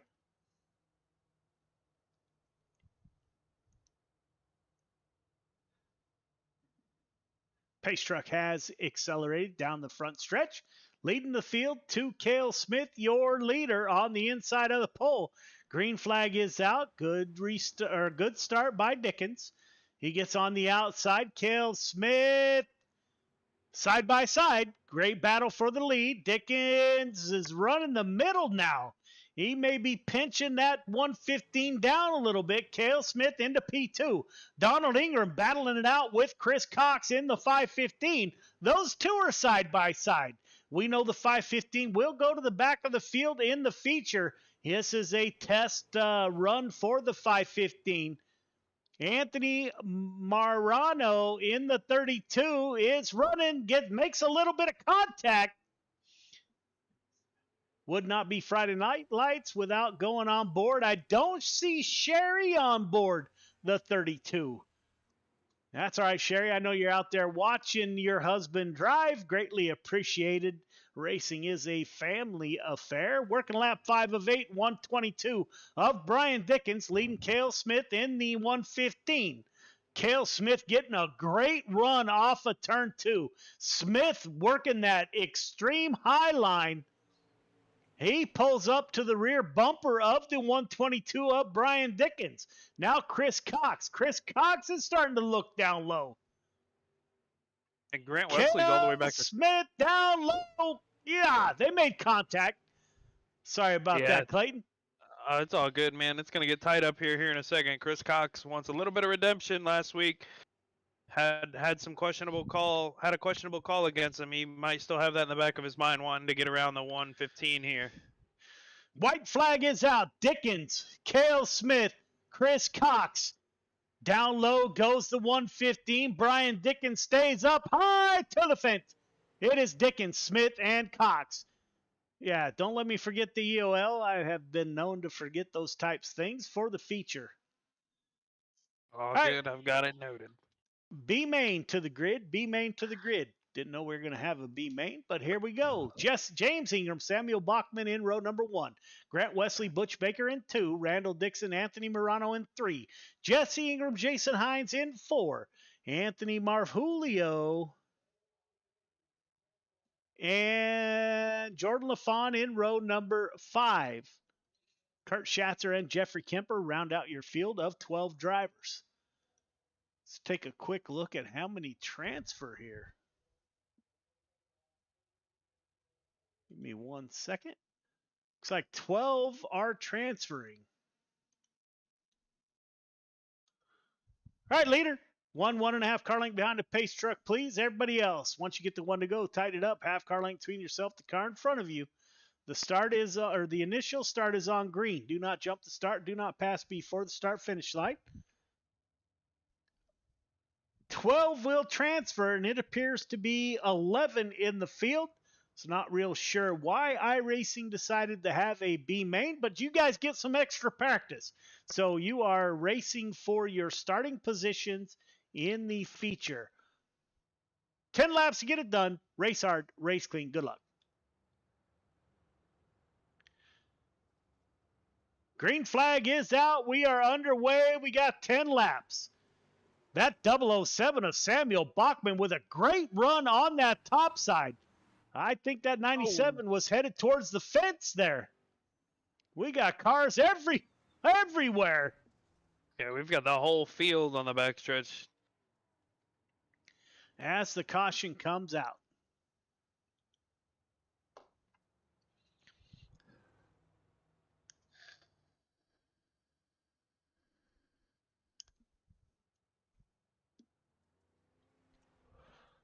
We will get a word with race control here momentarily. I didn't see the whole incident. Let's take a look. I see Randall Dixon, possibly. Net code between the 88 and the 40. 40 then comes back across the 88, no EOLs. That is the incident right in front of you there. Yeah, not sure what happened. Looks like Grant Wesley gets a little bit below the tires. 7 comes up into the 111 trying to avoid that. 40 gets loose off the wall. Yeah, Grant Wesley there in the 88 and the 40 experience a little bit of net code between themselves, and that's what caused the 40 to go up and try to save it, but was too sideways and bring out that yellow. So no EOLs from that one. Green, green, green. They gave the lead to James Ingram Black there. flag, I'm 88. surprised. 007 of Samuel Bachman MP2, followed by Butch Baker, Anthony Morano in that 32 machine. The 7 car of Jesse Ingram, the 66 gets loose. See if we can get a picture there. Jordan LaFawn trying to race back through the field in the B main. James Ingram at the front of the field. Now the 007 of Bachman. He's going to dive down low. See Carolina on the bow. Contact made.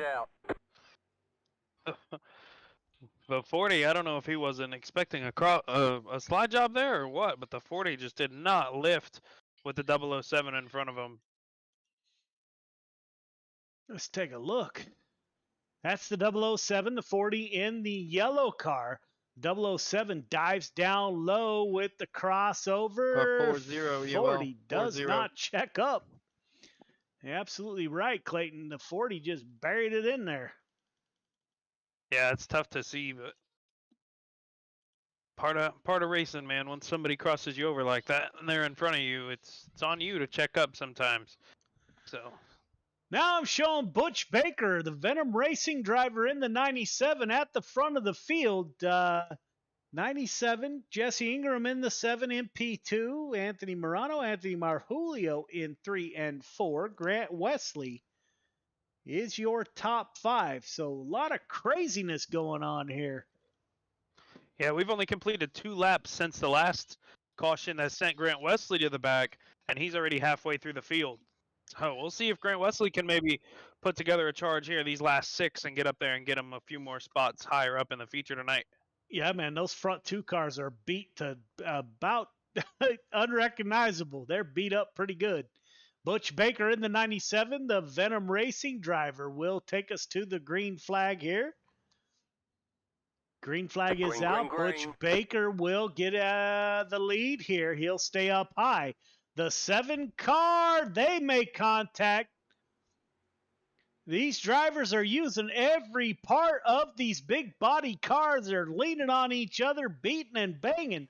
We got a scramble back here. We were 3 wide. The 238 Mass Mafia driver of Anthony Marjulio backs out of it, letting Jason Hines fall back to P7. That 7 car, once he gets up front, I think he's going to check out. Don't look now. The 11 car of Jordan LaFawn up to P3, battling it out with Butch Baker. LaFawn was good down low in the 358s. Can he do the same here? Butch Baker holding his own in that 97 car on the outside on lap 8 of 10. Jesse Ingram, once he got the front, he's starting to pull away. Jordan LaFawn in that 11 car battling it out. Butch Baker in P2. LaFawn and Baker side by side on the back stretch. LaFawn on the bottom side. Will he get enough to clear the 97? I think he may this time by if the 11 slides up with 1 to go. Put Jordan LaFawn in P2. 7 car of Ingram. He's in P1, followed by Jordan LaFawn, P2. Ingram got 2 more corners to navigate. He stays up high. Jordan LaFawn trying that bottom line. It will be Ingram, LaFawn, Baker, Anthony Morano, and Anthony Marjulio, your top 4. And with that, ladies and gentlemen, out of breath, we will take a quick break. The drivers will have 2 minutes of warm up. When we come back, we will have the feature, so we will be right back.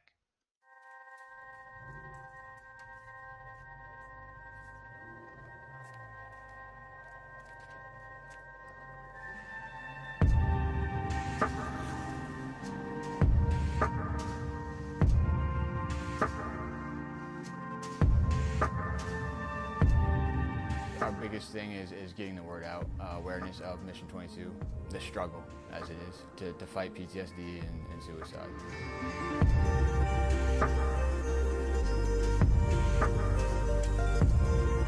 My name is Corey Decker. I'm the state representative for Mission 22.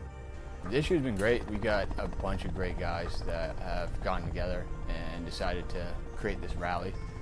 The word's getting out, and it's turning into quite an event where we can actually help a lot of veterans.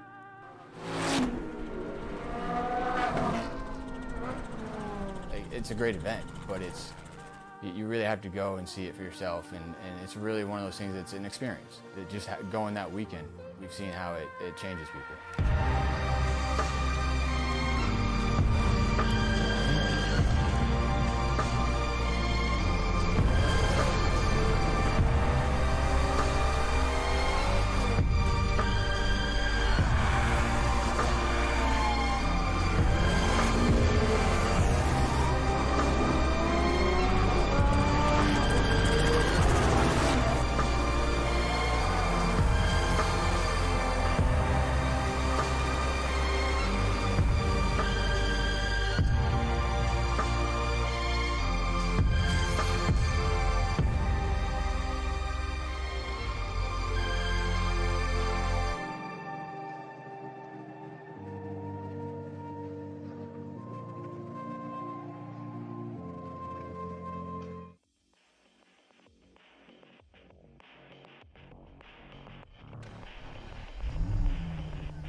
Welcome back. We're about to go 25 laps here at Cedar Lake in the limited late models.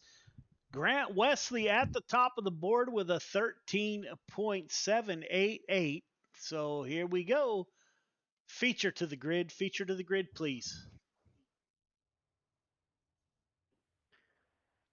Cars 515, 121, and 51. Let me get this all receiving EOLs. Michael Carter, Brandon Templeton on the front row. Brian Dickens, Luke Hines in row 2. Mike Gilbert, Cale Smith in row number 3. Kevin Davis, Clay Christopherson, who will be going to the back of the field. Chris Cox to the back of the field. Joseph Grandy in row number 5. Randy Shreves, Donald Ingram in row number 6. Jesse Ingram, Jordan LaFawn in row number 7. Butch Baker, Anthony Morano in 8. Anthony Marjulio, Grant Wesley in 9. Jeff Kemper, Jason Hines in row number 10. James Ingram, Samuel Bachman in row number 11. Randall Dixon and Kurt Schatzer round out your field of 24 drivers. All right, leader, you know the drill. 1.5 car length behind the pace truck, please. Everybody else, once you get the 1 to go, tighten it up. Half car length between yourself, the car in front of you. The initial start is on green. Do not jump the start. Do not pass before the start finish line. You have 25 laps to get it done. Race hard. Race clean. Good luck. Clayton, looks like this track is slicking off already. Absolutely. These bigger tire off of the late model than the modified. I really think at least I think it is. I like to pretend I know what I'm talking about. But I think that 31 of Brandon Templeton showing the speed that he had, I think he'll be able to drive away with the lead early there up top. But if I was to pick somebody here tonight, I'm going with the 11 of Jordan LaFawn. Watching him drive through the B main and the way he drove in the modified race, I really think Jordan LaFawn there in the 11, starting 12th outside. I think a winner's going to come from that front row. Green flag. One of those two cats, Brandon Templeton and the 15 of Michael Carter. Carter able to slide up. Templeton gets into his teammate. They make contact. It will be Michael Carter to the front of the field. Brandon Templeton now up to P2. We got a mess in the back.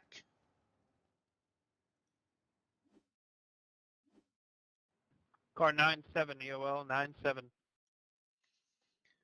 Yeah, it looks like the 90. Go ahead. It looks like the 97 there, Butch Baker, just gets into the back of Jesse Ingram, possibly just misjudging speed, entering the corner there, turns Jesse, and causes that 97 to the back. You can see from this camera view that there is just a group of cars back there. 97 making contact, as Clayton alluded to. 97 to the rear of the field. Michael Carter able to take over the lead. He's up front. Got Brandon Templeton in P2. Brian Dickens in the 122. I'm sure that'll be a conversation. Those two teammates on Discord tomorrow or probably tonight. Yeah, I think that contact between the two of them off of 2 there was just Templeton trying to cross back over Carter, possibly not knowing that his teammate was down there. It didn't look like anything malicious or intentional out of it, but it's definitely not a good feeling when you get into contact with your teammate. I've been there, done that, and it's not fun. I talk to those two cats every day, so we'll see how that plays out. Michael Carter with a great start gets in front of Brandon Templeton in the 31. We're under Everybody caution. check up. Single already. file down the backstretch. Check up. I don't know what caused the caution. I don't have any markers on my board. Yeah, we had a wreck coming to the green here. Looks like the 40 of Jesse Ingram gets turned by the 51 of Clay Christopherson going green. 51 EOL. So we will line them up and Tell do me it like the 31 car, Bob. one more time.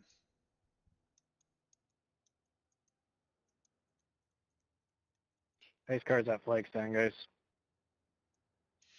It will be Michael Carter and Car Brandon 15, Templeton. you are the leader. 15, you are the leader. Thank you. Followed by Luke Hines and Brian Dickens. Now Dickens will be on the outside behind his teammate. That is the 122 and the 31. Cale Smith is on the third car back on the bottom row. His teammate is the 15. So it looks like the only one doesn't have a teammate up there, Clayton, is that 17 car of Luke Hines. Yeah, absolutely. Luke kind of up there fending for himself right now, but he's putting up a good fight, that's for sure. Starting, where did he start? I'm showing Started Luke 4th. up 1. Yeah, he's picked up a spot, so we'll see if he can put a few more together here and put it on the top by the end of this. Green. Green flag is out. Michael Carter, he takes the lead here, gets to the outside. Templeton's going to follow him around on the outside. He's going to go low in 3 and 4. Let's see the run. The 31 gets off. Looks like the 15 chose the right line. Yellow flag is out. Caution comes back out once again. Yeah, 40 just flirting with that outside wall in 3 and 4. A little too much. Comes back down across the track and gets turned by the 51. But that one is on the 40. Car 40 EOL. Gets into that outside line just like Clayton said. Over he goes. While we got a minute here, Joe, I'd like to pull Clay Christopherson up into the booth real quick. Yeah, man. Hey, Clay, it's Clayton in the broadcast booth. You got a copy? Wave around if we get flipped over on lap 1. Hey, buddy. Just wanted to ask you what happened there between yourself and the 42 cautions. One caution I go of now. First one just didn't go, and the second one, I don't know what happened. He hit the wall, and that was the one time I wanted to try the high side. Here he came. Yeah, the one coming to the restart just seemed, he didn't pick up the throttle as quick as you thought. Yeah, I wasn't ready for it. I checked up as quick as I could, but still scooped underneath him. I'm still getting used to these things. I ran these maybe 3 or 4 times before, so. Oh yeah, these things got a big old shovel for a front end, buddy. Yep. Well, good luck here tonight, man. We'd love to Thank you. love to watch you work through the field. So go get it done. That was a live interview with the 51 car of Clay Christopherson. Let's see where Clay's running. Where is he at? He's back in 20th in that 51 machine. That's the mellow yellow ride. Michael Carter at the front of the board as the green flag comes back out. Cale Smith has worked his way up 3.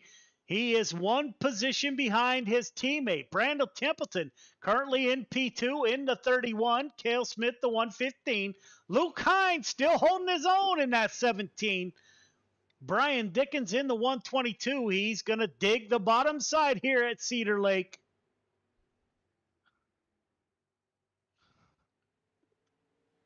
And we've got another yellow here. Might have been Jordan LaFawn. While we're doing that, we will bring in, if I can see him, let me see, where is, I actually do not see, never mind, we won't bring in your leader, as he is not in the server currently. That is Michael Carter in that 15 car at the front of the field.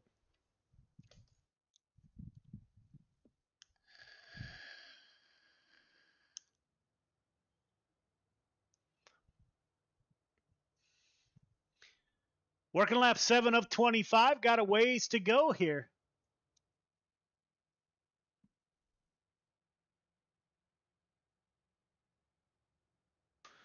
Carter, Templeton, Smith, Hines, Dickens, your top 5.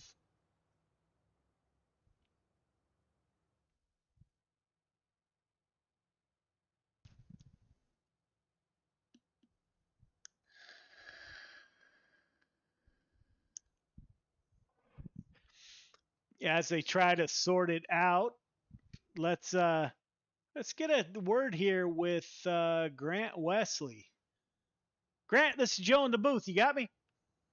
Yeah, I got you. Man, it's looking rough out there, my brother. Give us from the seat.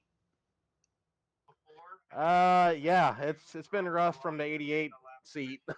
I'm trying to run the top, but mainly stay out of trouble. So I don't know. We'll see what happens. All right, man. Go get him. That was the 88 car. He's currently running in P11. The green flag comes out. Michael Carter still at the front of the field. Brandon Templeton in P2, followed by Cale Smith. Luke Hines in the 17, having a great run on lap 7 of 25. Brian Dickens in the 122. He's on the bottom in 3 and 4. What does he do in 1 and 2? He's going to stay down there. About a half car off the bottom in 1 and 2. Joseph Grandy in the 518. He's in P6. Grandy running the middle as Randy Shrees moves up in the 56. Let's see if we don't get nose to tail. We won't, as the 122 of Brian Dickens. Looks like Dickens gets a little bit loose. He tries to force his way up, and he will into the top line. Michael Carter, Brandon Templeton, Cale Smith, your top 3. Now we got lap traffic. That's the 40 car. He moves out of the way for your lead pack. Cale Smith stays down low. Jeffrey Kemper and Butch Baker involved.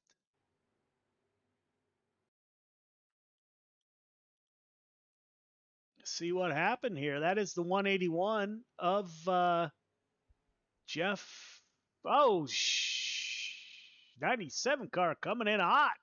Gets into the back of the 181. So great battle up front. That is Michael Carter, Templeton, and Smith battling it out for your top 3 on lap 11 of 25.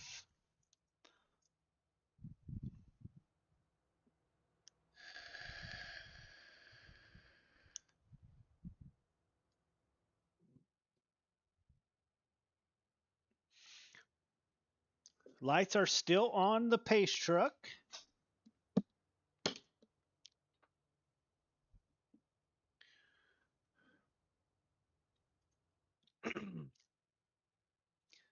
Lights will go off this time by.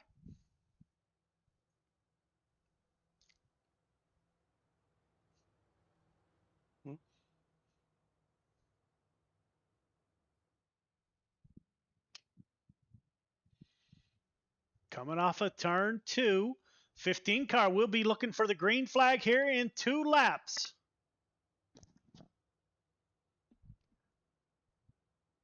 '15 car with a good restart. Templeton goes with him. 17 car of Luke Hines. Luke Hines thought about going down low. Brian Dickens in that 122 has been down low all night. Once that top, you can see the slick almost out to the wall. Dickens now under a challenge from the 518. That's Grandy in the 518. Up front, Michael Carter. Grandy. Oh, we missed it. Grandy and Dickens. Sorry about that, ladies and gentlemen. Right as I broke away.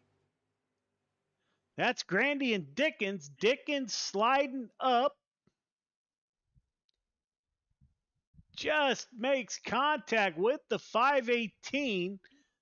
518 gets into the 122. That looked like a little bit of net code, but the initial contact from the 122.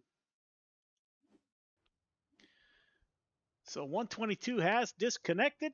No EOL for the 122.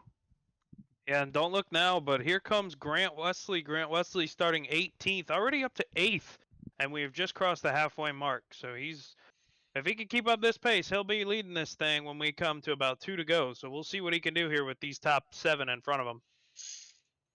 Carter, Templeton, Smith, Hines, Shreves now your top 5. Grant Wesley just outside, as Clayton mentioned, just outside the top 5.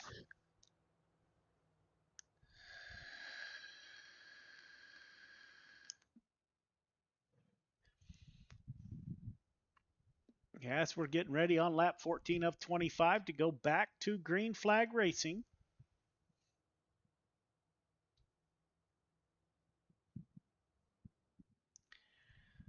Good restart by Cale Smith. Timed that about perfect. Those are teammates. So Cale Smith, we know those two talked during the race. Brandon Templeton able to take back over P2. Cale Smith P3. Luke Hines now, he's got a host of cars holding off the 56 and the 88. Those two in hot pursuit. Let's go on board with that 88.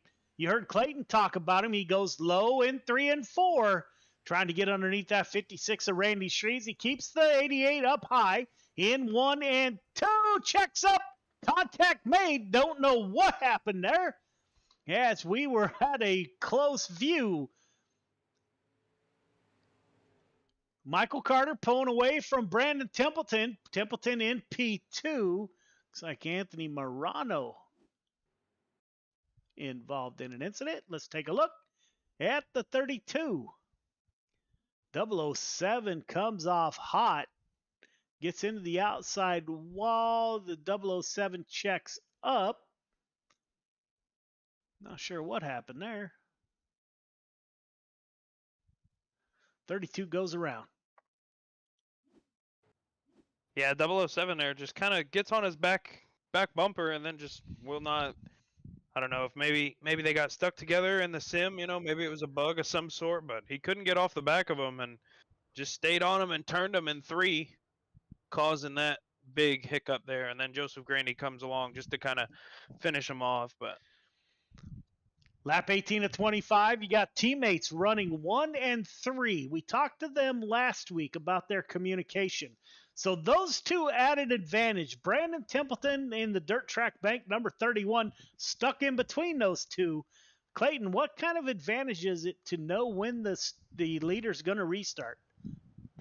Oh man, especially if you're in 1 and 3 like they are. You know, if Michael gives him a countdown 3, 2, 1, he'll be able to possibly get his teammate there in third to clear the 2 of Brendan Templeton going into 1 and pick up a spot. And then once they get 1 and 2, there's no such thing as having a teammate when you have to fight for the lead. That's for sure. Great start by Carter. Templeton still in P2 on the high side. Cale Smith in P3. 17 of Luke Hines having a great run tonight in that 17. Don't look now. The 88 is digging that bottom side. He moves up to P5. This is the first time the 88 has... Oh, contact! That is the 115. Let's see if we can see what happened there. That is Templeton in the 31 and 115 with the slider, it looks like, coming. Templeton on the high side. Trying to cross over the 115 into the outside fence. Destroys that car. Collects the 17, Luke Hines, and the 88, Randy Shreves, checks up. Does he get through clean? Nope, 88 comes up high. We're going to have all new cars at the front of the field, Clayton. Absolutely. From what it's looking like, that wasn't even the cause of the caution.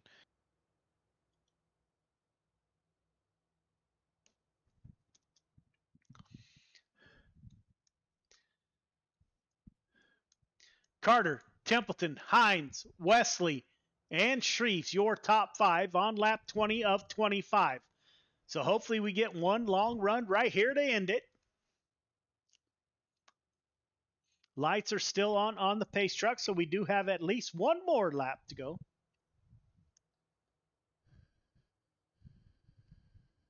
Yeah, I got you, buddy. Oh, apologize. I didn't key up there. Carter, Templeton, Hines, Wesley, Shreves. Once again, lights are still on the pace truck, so we will go at least... Now they're off. Here we go. We're going green on lap 20 of 25, so hoping for a good end to the race right here. I know that 88 car. He's looking for a podium. That is Grant Wesley, the driver out of Evansville, Indiana. He's going to try to get it by the 17. Luke Hines having an absolute amazing run.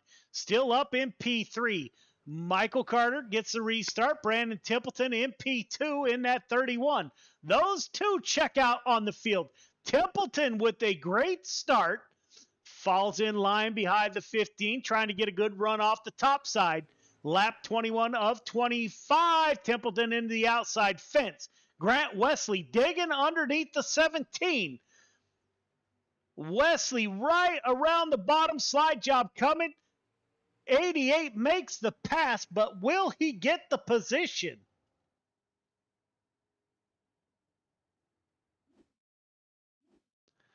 Check on that caution real quick.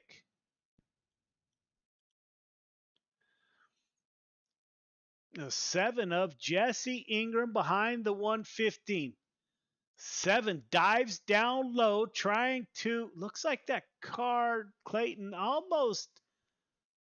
Looks like he was over-rotating, but I guess he keeps the momentum there. Yeah, Jesse Ingram there in the 7 comes all the way up off the bottom, all the way up into the left side of the 115 there, Cale Smith.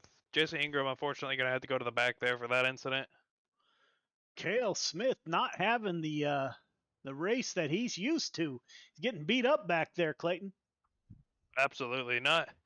I think ever since that wall contact, we saw in the modifieds, it's kind of just that was the charm, the bad luck charm that he found in the fence there, and it is still unfortunately stuck with him in that 115 race car.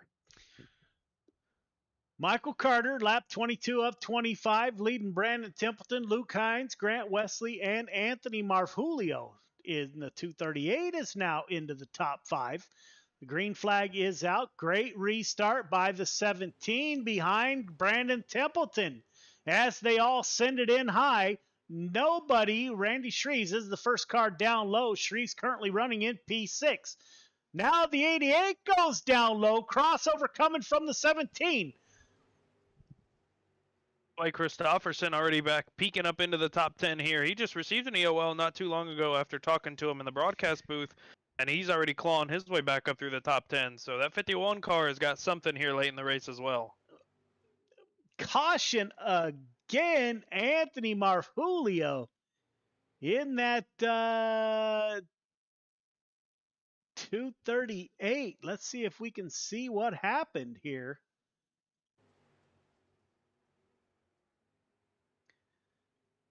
Or Anthony Morano, my apologies. 97 gets into the back of the 32. We have had a caution field night here, Clayton. Not sure what's going on. No full moon, I'm sure. Yeah, no, I don't see one outside of the house here. So definitely just the Cedar Lake curse, man. Once this track slicks off, it becomes so rough. No matter what kind of car you're in, it's gonna get nasty real quick. And these guys are trying to fight their way through it and get the best position they can possibly put together. But unfortunately, with that comes a lot of risk of some contact and stuff. Yeah, we're gonna go green-white checker here. First attempt. It is Michael Carter, Templeton, and Wesley, your top three. Luke Hines able to hold on. Shout out to that 17 car. He has held on tonight. Think this will be his best finish in Friday or Gears Unlimited Friday Night Lights. As the lights on the pace truck go off, this is our first shot at green-white checkers. Something tells me it's not going to be our last one either. Calling it ahead of time. We're going to run it out to the end here. I'm confident. Let's go, boys. Carter, Templeton, Wesley. Here we go. Good start by the 15. Templeton in P2. Now Wesley. Let's take a look at the 88. Wesley digging on the bottom side. Good run off the top side by Templeton. Michael Carter able to hold on to the lead. The 88 and the 31 go side by side. One to go. We will finish it this time. Carter, Templeton, Wesley. Watch that battle for P2. Templeton goes down low to block. They will come off a turn 4, and it will be Carter, Templeton, and Wesley. Yeah, we had a wreck on the backstretch there, but the leaders had already taken the white flag, so almost had to re-rack them again. But good to see this race finish out for the evening. Top 3 start finish line, please. Top 3 start finish line. We will get a word with your top 3 here momentarily. As soon as we get them up on the all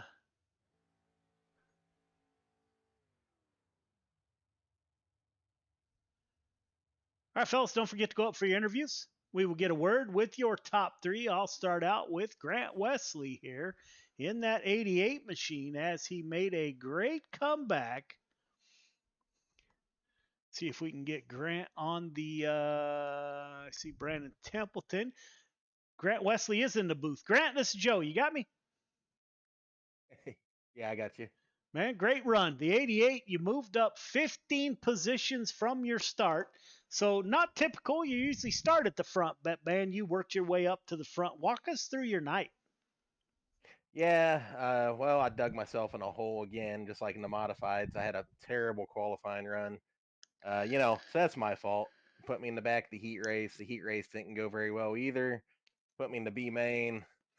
I just got caught up in a mess early there. I mean, it was a rough road, and even the start of the feature, and I was just basically at the point where, I was just trying to keep the nose clean at that point and just kind of let attrition play its role, and it did, and I tried to play smart there and found a little speed towards the end, and man, I wish we had some more laps.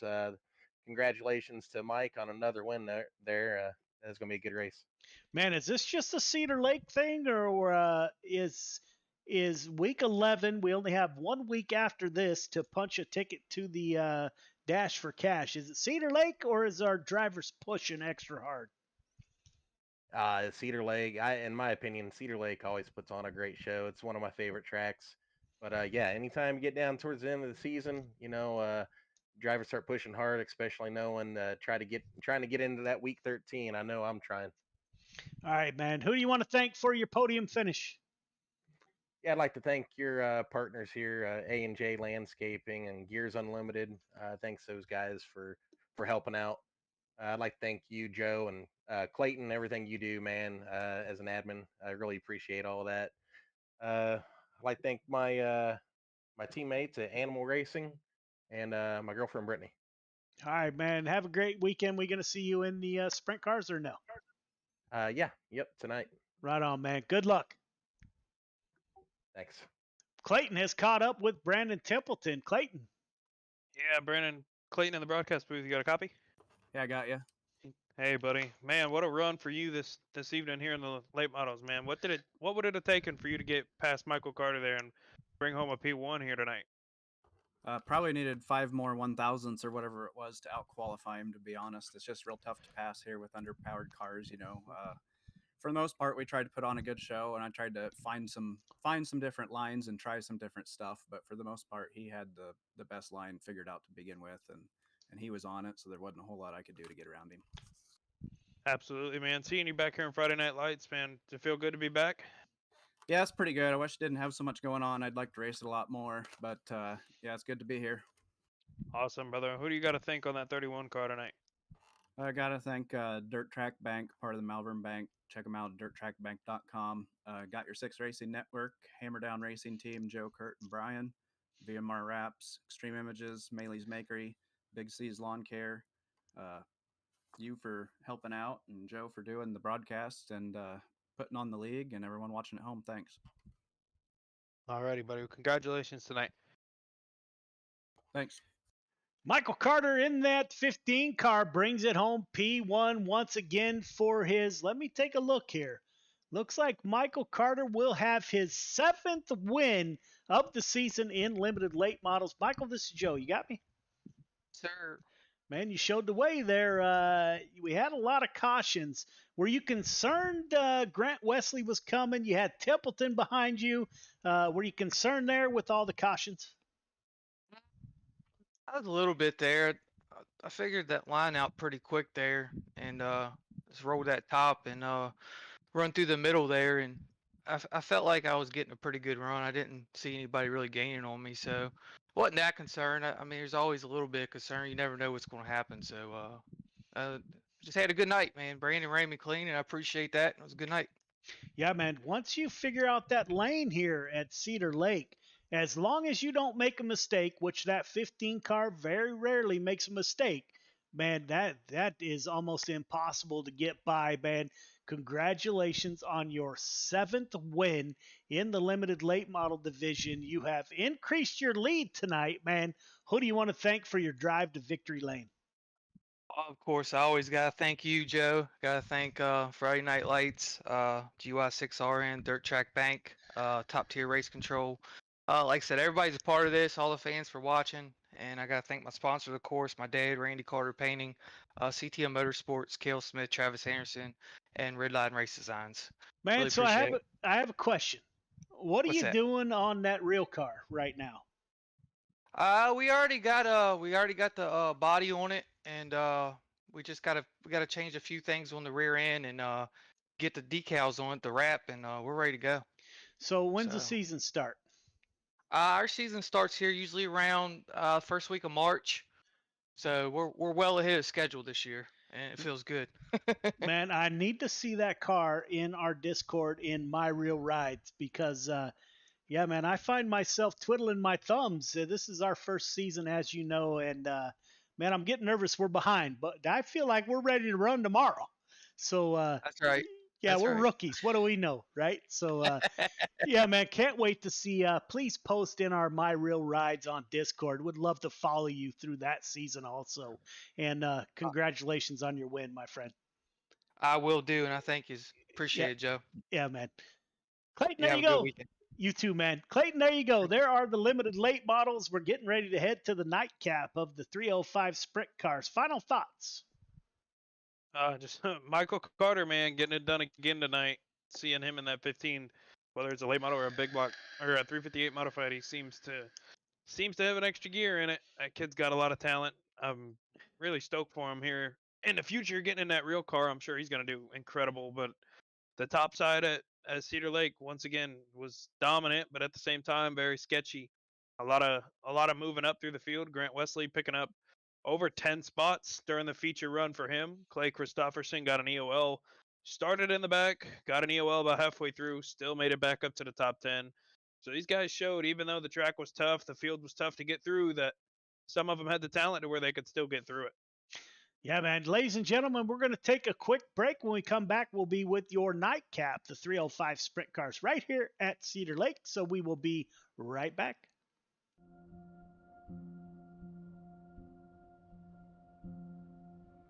Soldiers, sailors, airmen and women enlist in the armed forces for many reasons, including a sense of duty, patriotism, the adventure, travel, and adrenaline. Many continue their military service because they discover a brother and sisterhood, an identity, a team. When service members are injured or wounded and can no longer perform their military duties, they quickly find themselves removed from their team, no longer serving the purpose for which they trained. I came back from Afghanistan in 2013, and it was kind of a trial and error of finding out, after the military, what's next in life. Being forced to leave a military career filled with purpose and pride can be challenging. Some challenges may leave lasting scars. An illness, wound, or injury can make anyone question their worth and sense of belonging after military service.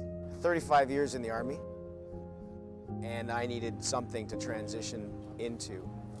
And so from that transition came an idea, and the idea was this. Even though a military career may be coming to an end, or already ended, recovery can occur in the most unexpected places with unforeseen opportunities. Recovery, whether physical or mental, has no defined beginning or ending. It may last a lifetime. For me, one of the biggest surprises that I found out going through it was that it's not like the flu where, you get sick and then you get better. You're never cured. And that's so frustrating. It's so hard to tell someone that. And it's so easy to slip back. And every single time you have to find a new way to fight it, it's a different monster every time you battle it. This can feel daunting to a warrior who is suddenly forced to leave everything they know, trust, and love, finding themselves at the beginning of an unknown and possibly frightening new journey. Welcome to the world of motorsports.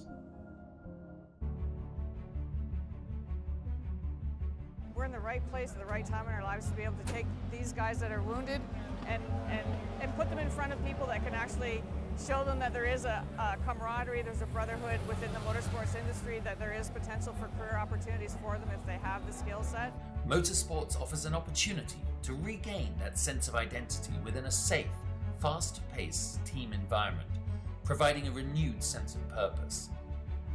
It has many facets, all created by teams working together for success on the track. Like in the military, in motorsports, the goal is in accomplishing the mission, winning as a team, collectively celebrating the successes and supporting teammates through the losses. Through motorsport opportunities, Operation Motorsport assists medically transitioning service members and veterans with discovering new ways of achieving a renewed sense of hope, purpose, and pride. Besides the basic brake changing, oil changing, tire rotation, I've actually learned how to assemble and disassemble some engine parts, change some axles, do some alignments and stuff. So give it a try. You never know. This was nothing that I expected. I did not expect to be fully suited, jumping over a wall while cars are going 100 and something miles an hour. From motors to media, tires to tickets, and hot laps to hospitality. Operation Motorsport provides beneficiaries the chance to become immersed within professional motorsports and provides them with the opportunity to find out firsthand what captivates their imagination and interest. These opportunities provide an avenue of discovery within the motorsports immersion or diversionary therapy programs, all within the Excite, Engage, and Empower recovery programs. teams. Operation Motorsport also offers virtual engagements and recovery opportunities through an iRacing league, engaging beneficiaries in a safe, competitive environment from the comfort and safety of their home. Meeting other like-minded people, service members and veterans on the virtual racetrack, opening the doors to Motorsport Academy programs that prepare beneficiaries for their first encounters at the racetrack, and possibly leading to a day when they can get behind the wheel. A team environment's a perfect place for people like us to kind of get back into some kind of normalcy when you go through a lot when you get medically discharged.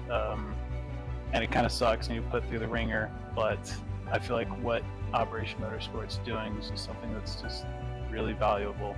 Operation Motorsport prides itself in keeping beneficiaries engaged after the race weekend, throughout their recovery and beyond, through our recovery programs, or as a member of the 22 pit crew.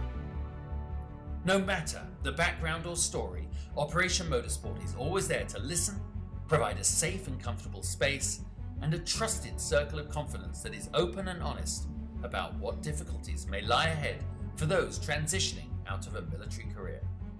Operation Motorsport believes in the power of team, identity, and purpose.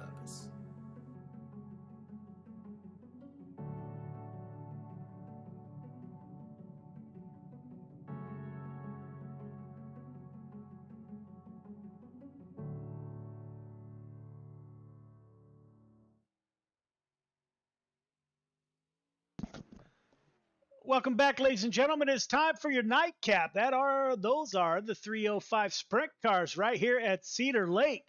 Couple of new cars joining us here. The 12th car of Caden Berry. You got to follow that cat on YouTube. He's youngest wing sprint car driver on the East Coast. My great friend, let me find him on here, the 87 car, Air Force veteran Andy Patton, currently second quick, has joined us tonight, and Brian Dickens in the 122, who we don't see too often. So we got some new drivers in the field tonight, and looking forward to a great show. Let's call the drivers off the track. All drivers clear the track. All drivers clear the track, please.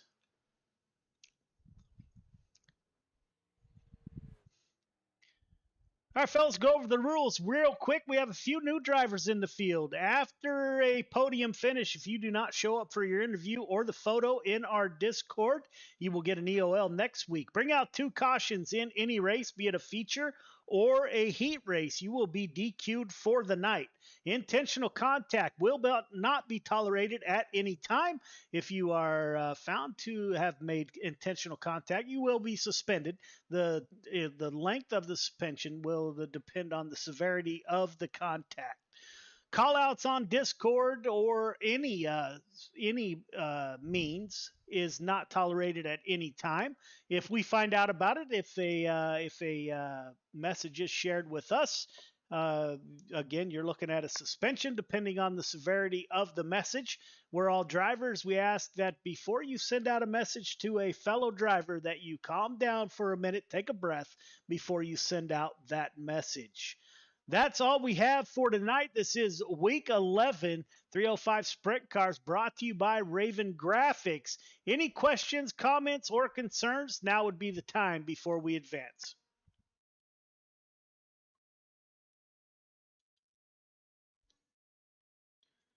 None heard. We're going to advance to qualifying. Good luck.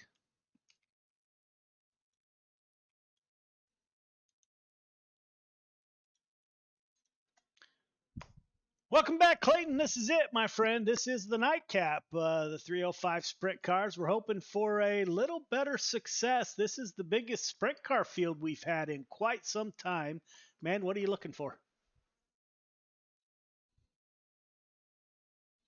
Clayton is not back with us. Andy Patton in that 87. Like to thank the 87 car. Andy Patton is a Air Force veteran. Like to thank him for his service to our nation. In that 87 A&J Custom Creations machine. Let's see how Andy Patton does. He's going to run the bottom here. Coming to 3 and 4. See how he gets through 3 and 4. All looks good. Andy Patton to the line. Of course, I need to show it first. My apologies.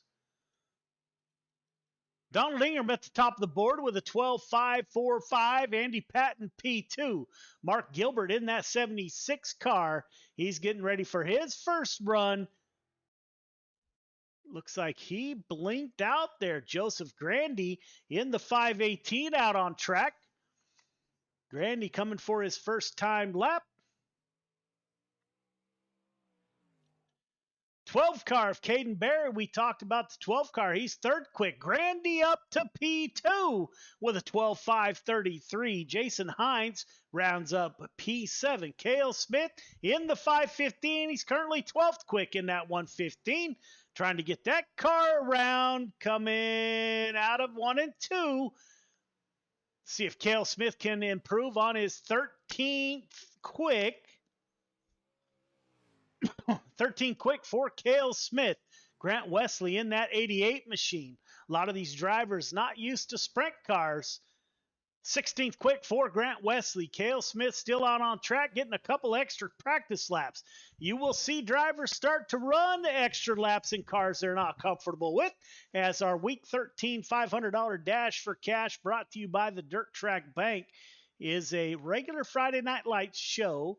However, the payout is based on average finish between the three divisions: 358 modifieds, limited late models, and 305 sprint cars. So you can win the limited late models and 358s, but if you do not finish in the 305 sprint cars, that can definitely hurt your or your payout.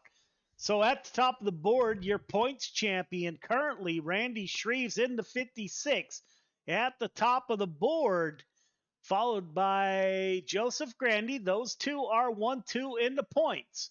Caden Berry, this is his first night out with us here at Gears Unlimited Friday Night Lights. Brian Dickens also, I think he's only ran a couple of nights with us, and Donald Ingram. Those are your top 5. Chris Cox, currently third in the points. He will qualify P8 in the 515. Jason Hines, he will qualify P7. So qualifying is over. We're getting ready to go heat racing. Welcome to your nightcap. Heat 1 to the grid. Heat 1 to the grid, please.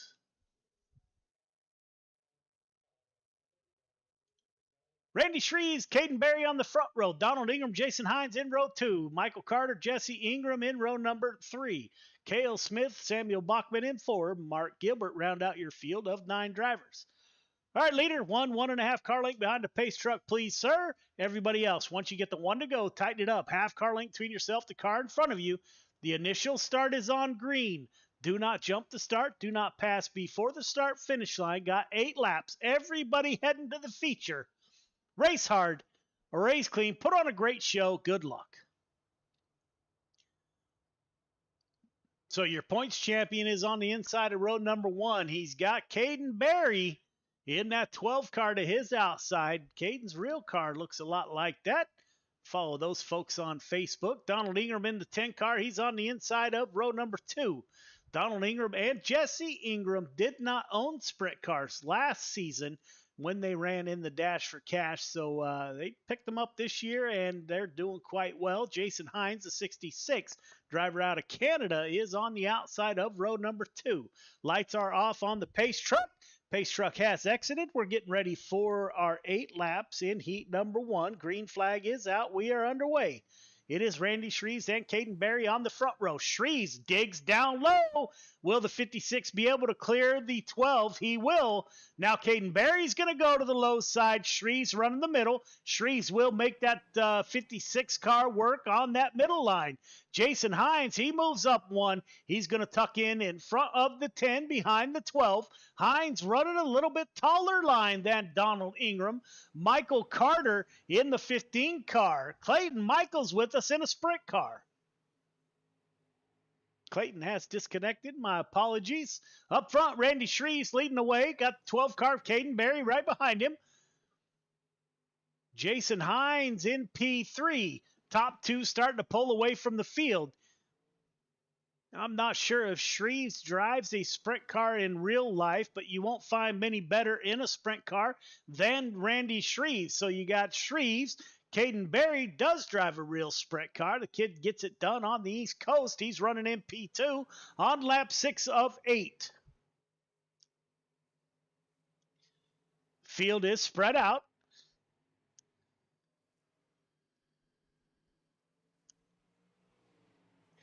Two to go. Shreves, Berry, Hines,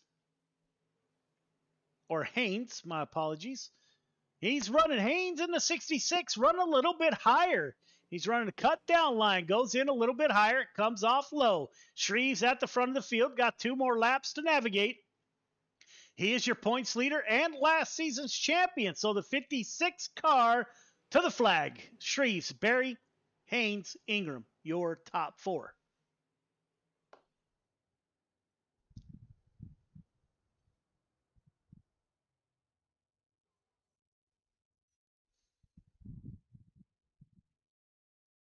Heat 2 to the grid. Heat 2 to the grid, please.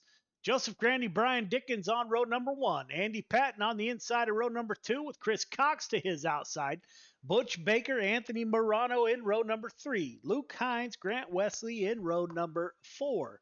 Anthony Marfulio will round out your field of 9 drivers. All right, leader, 1.5 car length behind the pace truck, please. Everybody else, once you get the 1 to go, tighten it up. Half car length between yourself, the car in front of you. The initial start is on green. Do not jump the start. Do not pass before the start finish line. Got 8 laps to get it done. Everybody heading to the feature. Race hard, a race clean. Good luck.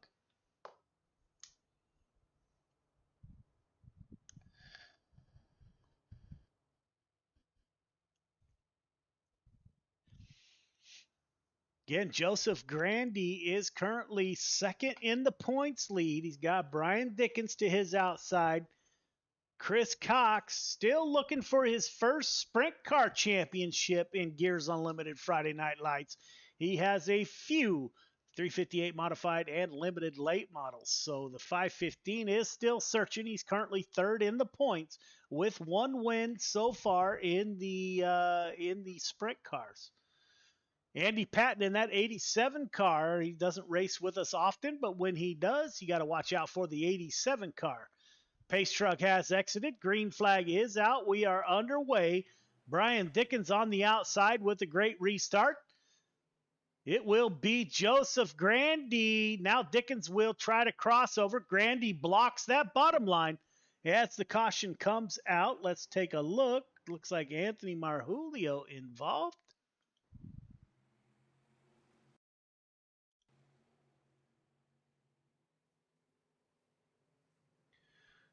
Looks like the 97 into the 17.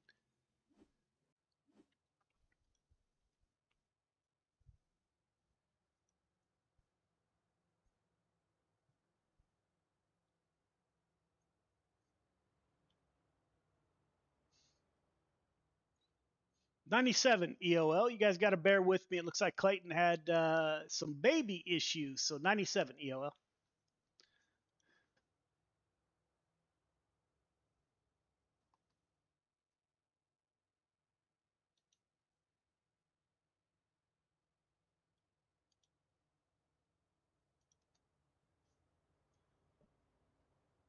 All right, fellas, going to give the 1 to go this time by.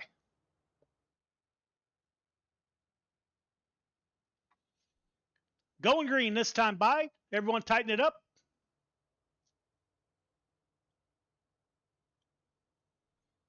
It will be Joseph Grandy, Brian Dickens, Andy Patton, driver out of Pennsylvania. Green flag is back out on lap 5 of 8. Grandy with a great restart. Dickens running the middle. Andy Patton running down low. The 515 of Chris Cox. He's in P4. The 32 car of Morano. He thought about taking it 3 wide. Contact is made between the 87 and the 515. Give Andy Patton P3 as Joseph Grandy starting to run away with it. On lap 4 of 8, Grandy, Dickens, Patton in the 87 running the bottom side. The 515 of Chris Cox is going to run the middle. Anthony Marfulio, he's starting to move up through the field. That 238 on the high side gets by Luke Hines. Chris Cox in P4. Andy Patton, Grandy getting away from the field here, running that top side right at the bottom of the marbles there. Brian Dickens in P2. Andy Patton down low, battling it out with Chris Cox. On lap 7 of 8, 2 to go here. Anthony Marfulio running the top side.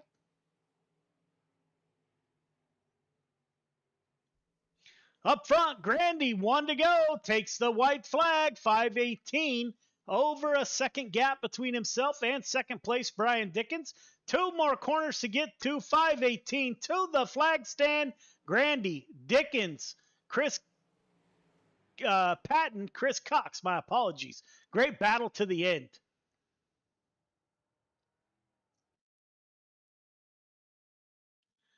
Three minutes of warm-up. 3 minutes of warm-up, ladies and gentlemen. We will be right back.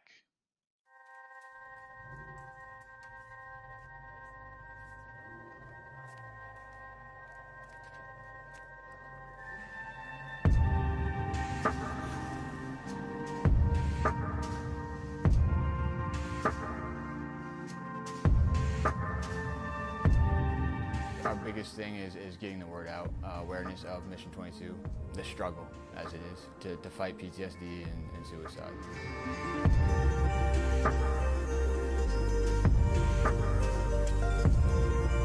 My name's Corey Decker. I'm the state representative for Mission 22.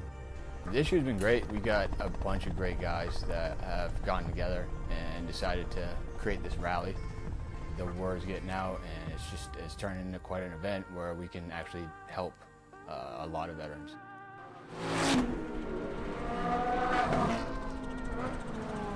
It's a great event, but you really have to go and see it for yourself, and it's really one of those things that's an experience. Just going that weekend, we've seen how it changes people.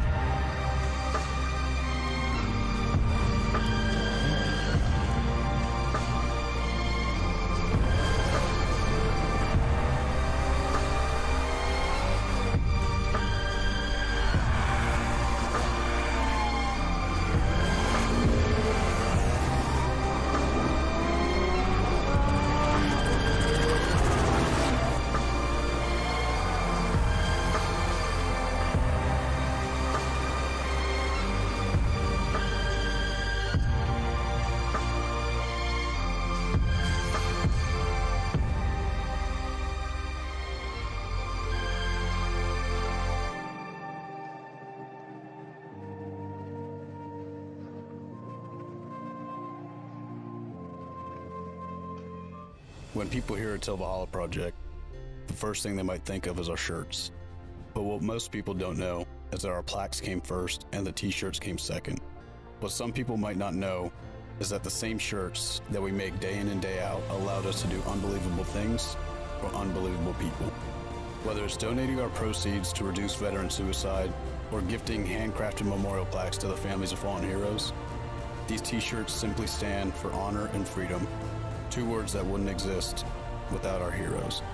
This makes Till Valhalla Project a place our fallen heroes truly live on forever. Welcome back. We're about to go 30 laps for your feature in the 305 sprint cars as the drivers are wrapping up their warm-ups.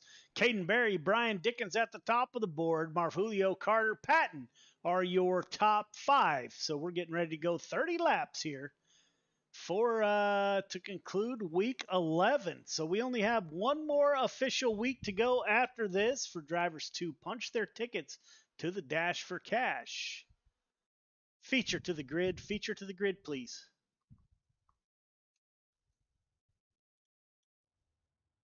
Randy Shreves, Joseph Grandy on the front row, Barry Dickens in row 2, Hines Patton in 3, Ingram Cox in row number 4, Carter Marfulio in 5, Bachman Wesley in 6, Gilbert Morano in 7, Ingram Hines in 8, Smith and Baker round out your field of 18 drivers.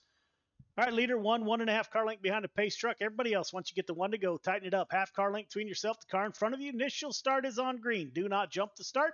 Do not pass before the start finish line. Got 30 laps to get it done. I am lone wolf up here, adminning and broadcasting. So be patient with me as we get through this feature, or don't bring out any cautions, which would be preferred. Race hard, race clean. Good luck.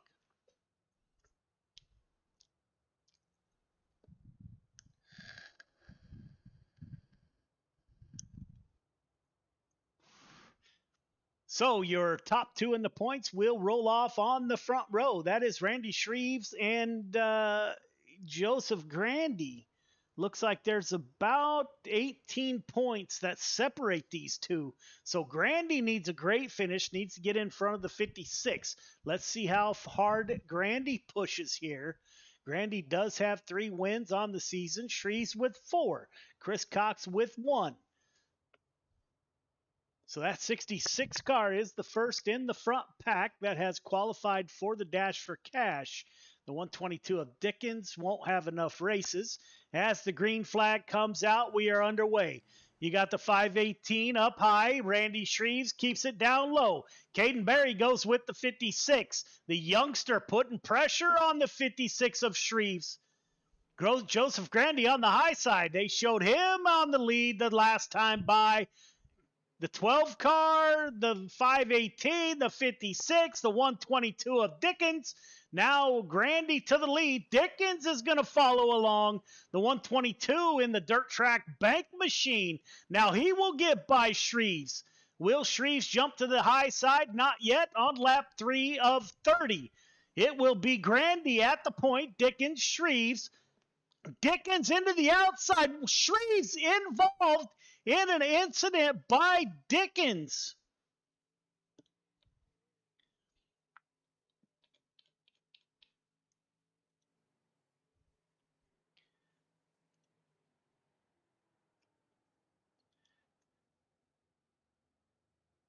Looks like Dickens. We will take a look at what happened here. Dickens getting into the outside wall. Running in P2 just gets in a little bit hot.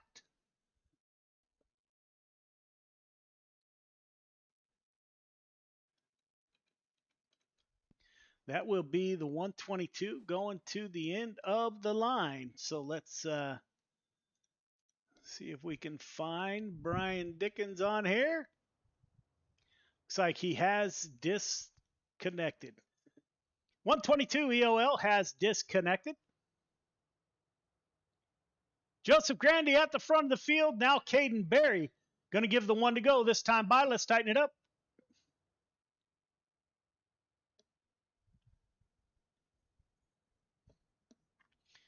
Tighten it up in the back, please. Lights are off on the pace truck.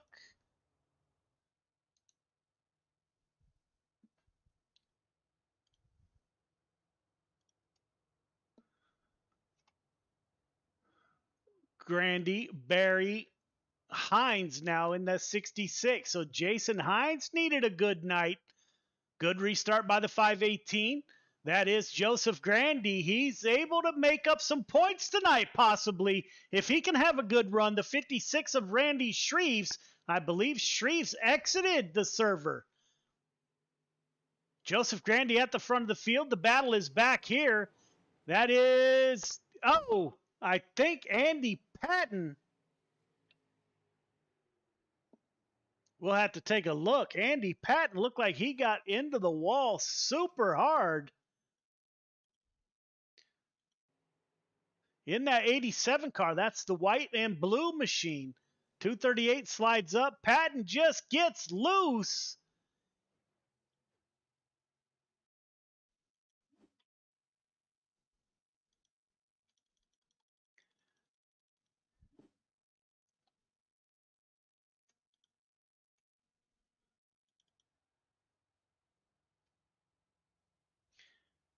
'87 EOL, '87 EOL.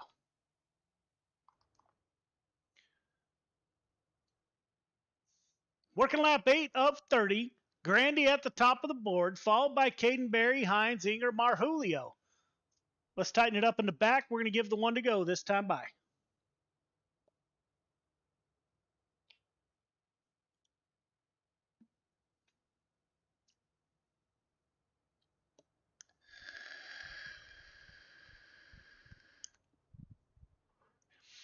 Randy Shreves is Shreves. He is back out on track. So Shreves still has time to get up there.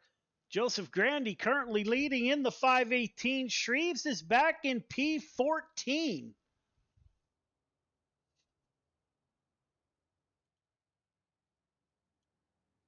Green flag is out. We're back underway. Great restart by the 518 of Grandy. Caden Berry.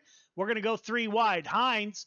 Marjulio slides up in front of, and we got a car around.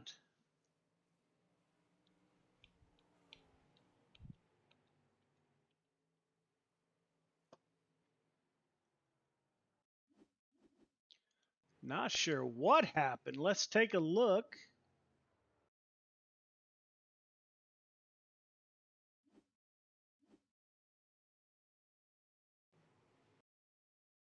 That's the 88. Up on the high side, gets into that outside wall. You can see the sparks. Looks like the 238 gets into the 10.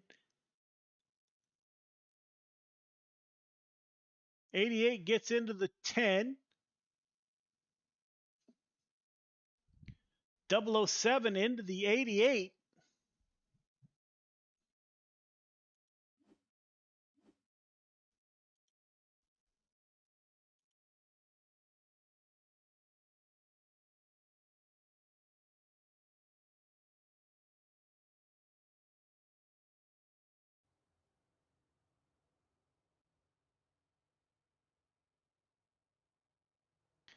Guys are killing me. No EOLs.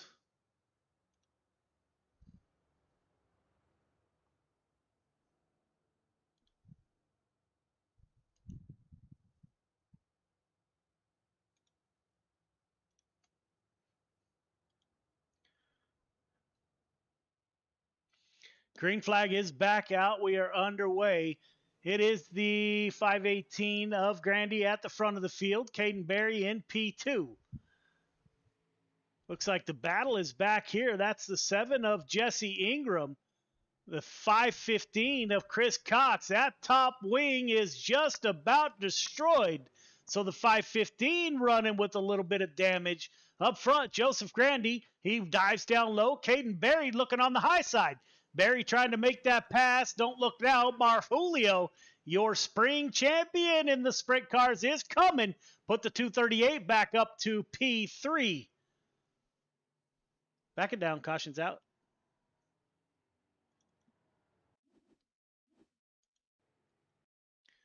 Butch Baker into the outside fence.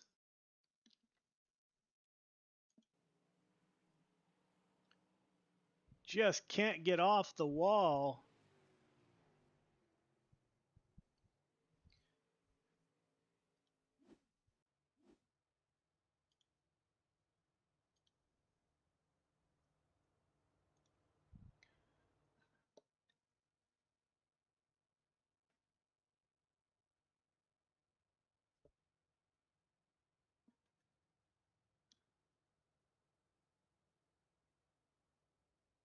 Baker looks like exited. 87 EOL has exited. Going to give the one to go. Next time by, let's tighten it up.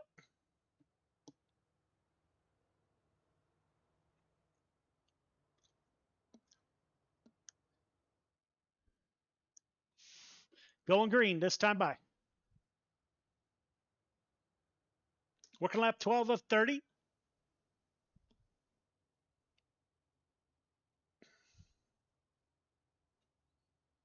All right, let's try that again.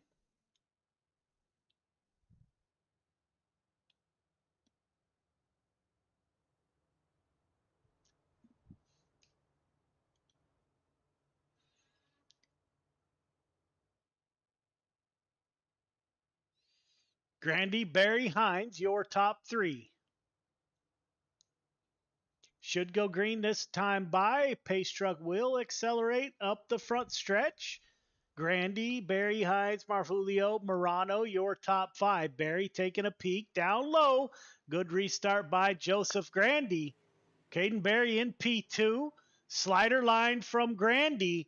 Caden Barry, he's hitting the high side. Jason Hines, he's going to run on the inside, 238.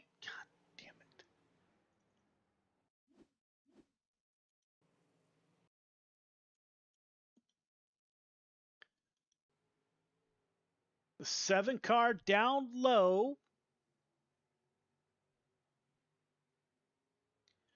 Gets up into, I don't know who that was. So 7 car EOL.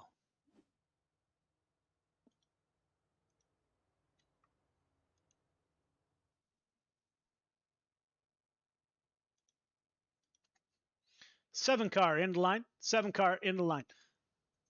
Let's tighten it up. Get ready to go again. Let's put together some green flag laps here, fellas, and get out of Cedar Lake.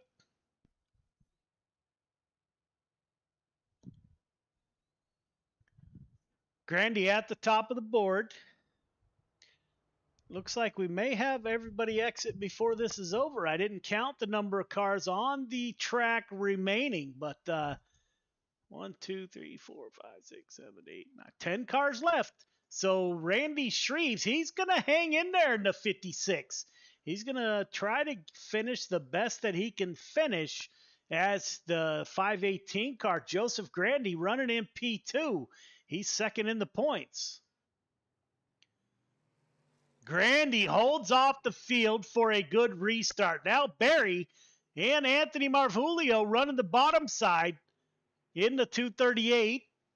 Anthony Morano's going to follow Marvulio. Marvulio's going to battle it out with Jason Hines. Jason Hines on the top side. Will Marvulio get a good run off the bottom? He moves up, decides to stay down low. The 238 likes that bottom side. Up front, Joseph Grandy still leading Caden Barry as the 238 and the 32. Like we got a mess in the back.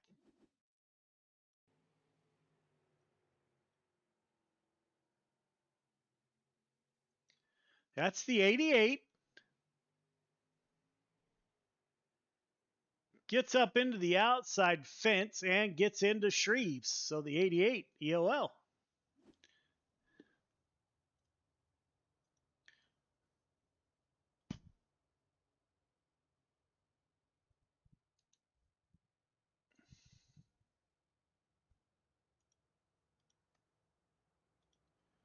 '88 EOL.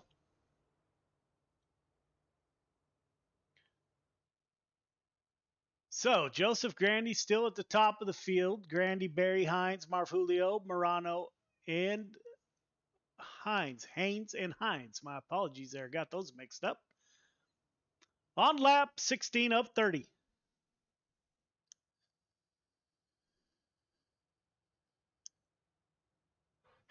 Randy Shreves is going to run in the back USAC style. He's got no front wing. He's got no rear wing. 56 car is going to give it a go here while his battle for the points lead with the 518 will continue.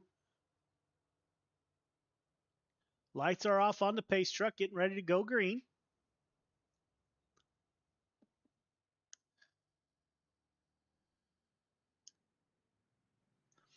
Green flag is out. We're underway. Marfulio still digging on the bottom side. Haynes able to get by. Comes off a 2. Haynes into the outside wall. Able to get off a turn 4 with his position intact. Marfulio, he's going to dig the bottom. Caden Barry gets involved. In the front of the field, let's take a look. Caden Barry running P2, goes down for the slider, just slides too much, gets into the outside wall, collects the 66.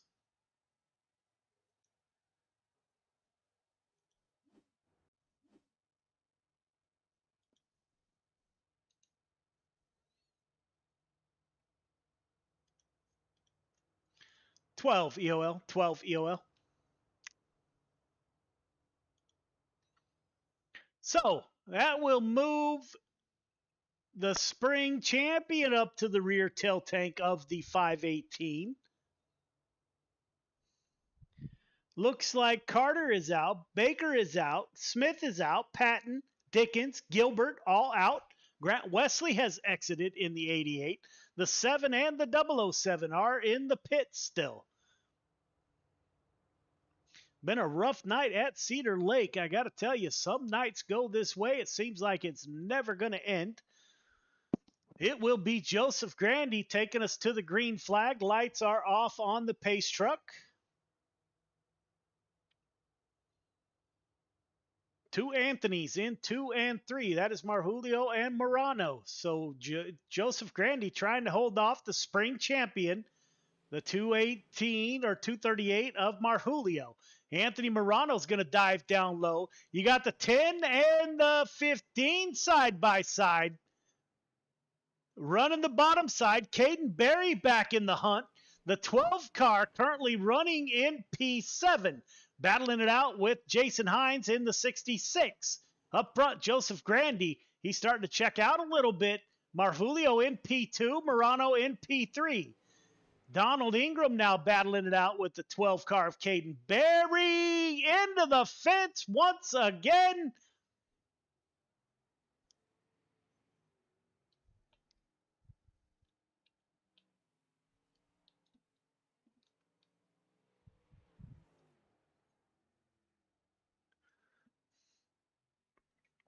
That will be 2 cautions for the 12 car.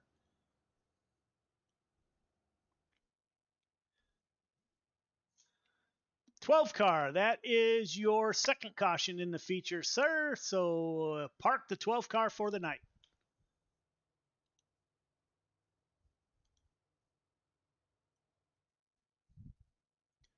Joseph Grandy at the front of the field in the 518.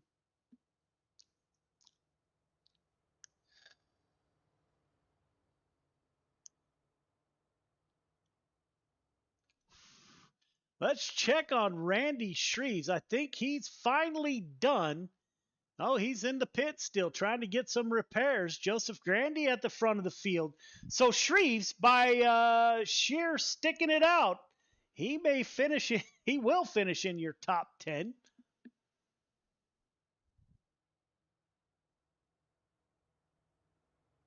Lights are off on the pace truck. Lap 23 of 30. Grandy, Marjulio.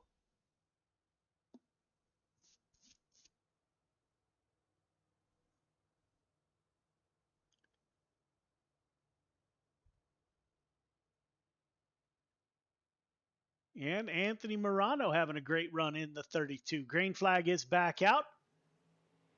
Only 7 cars left on the track. Hopefully we can get through these last few laps as Grandy runs the top side. Marjulio and Anthony Morano run the bottom side.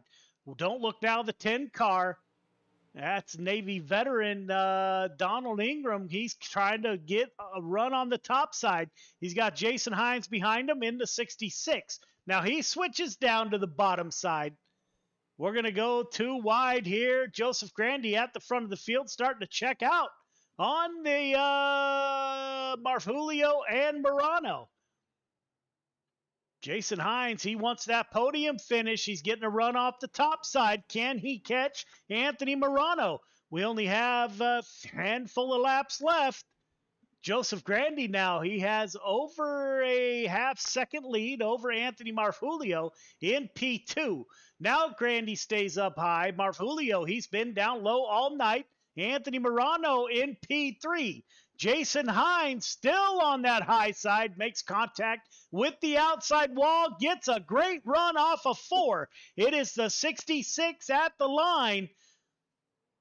He will secure that position on lap 28 of 30. 56 car leaders coming. 56 car leaders above you, sir. Joseph Grandy will lap the 56 one more time on lap 29 of 30. Marjulio in P2. Jason Hines in P3. Joseph Grandy's got the 515 car to get around. Coming through 3 and 4. 515, let's go. It'll be Grandy, Marfulio, Hines.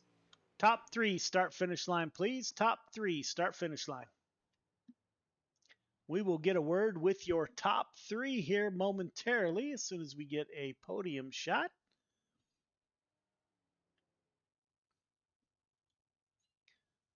So Grandy, he's probably going to take over the points lead this week. So this would be his first championship.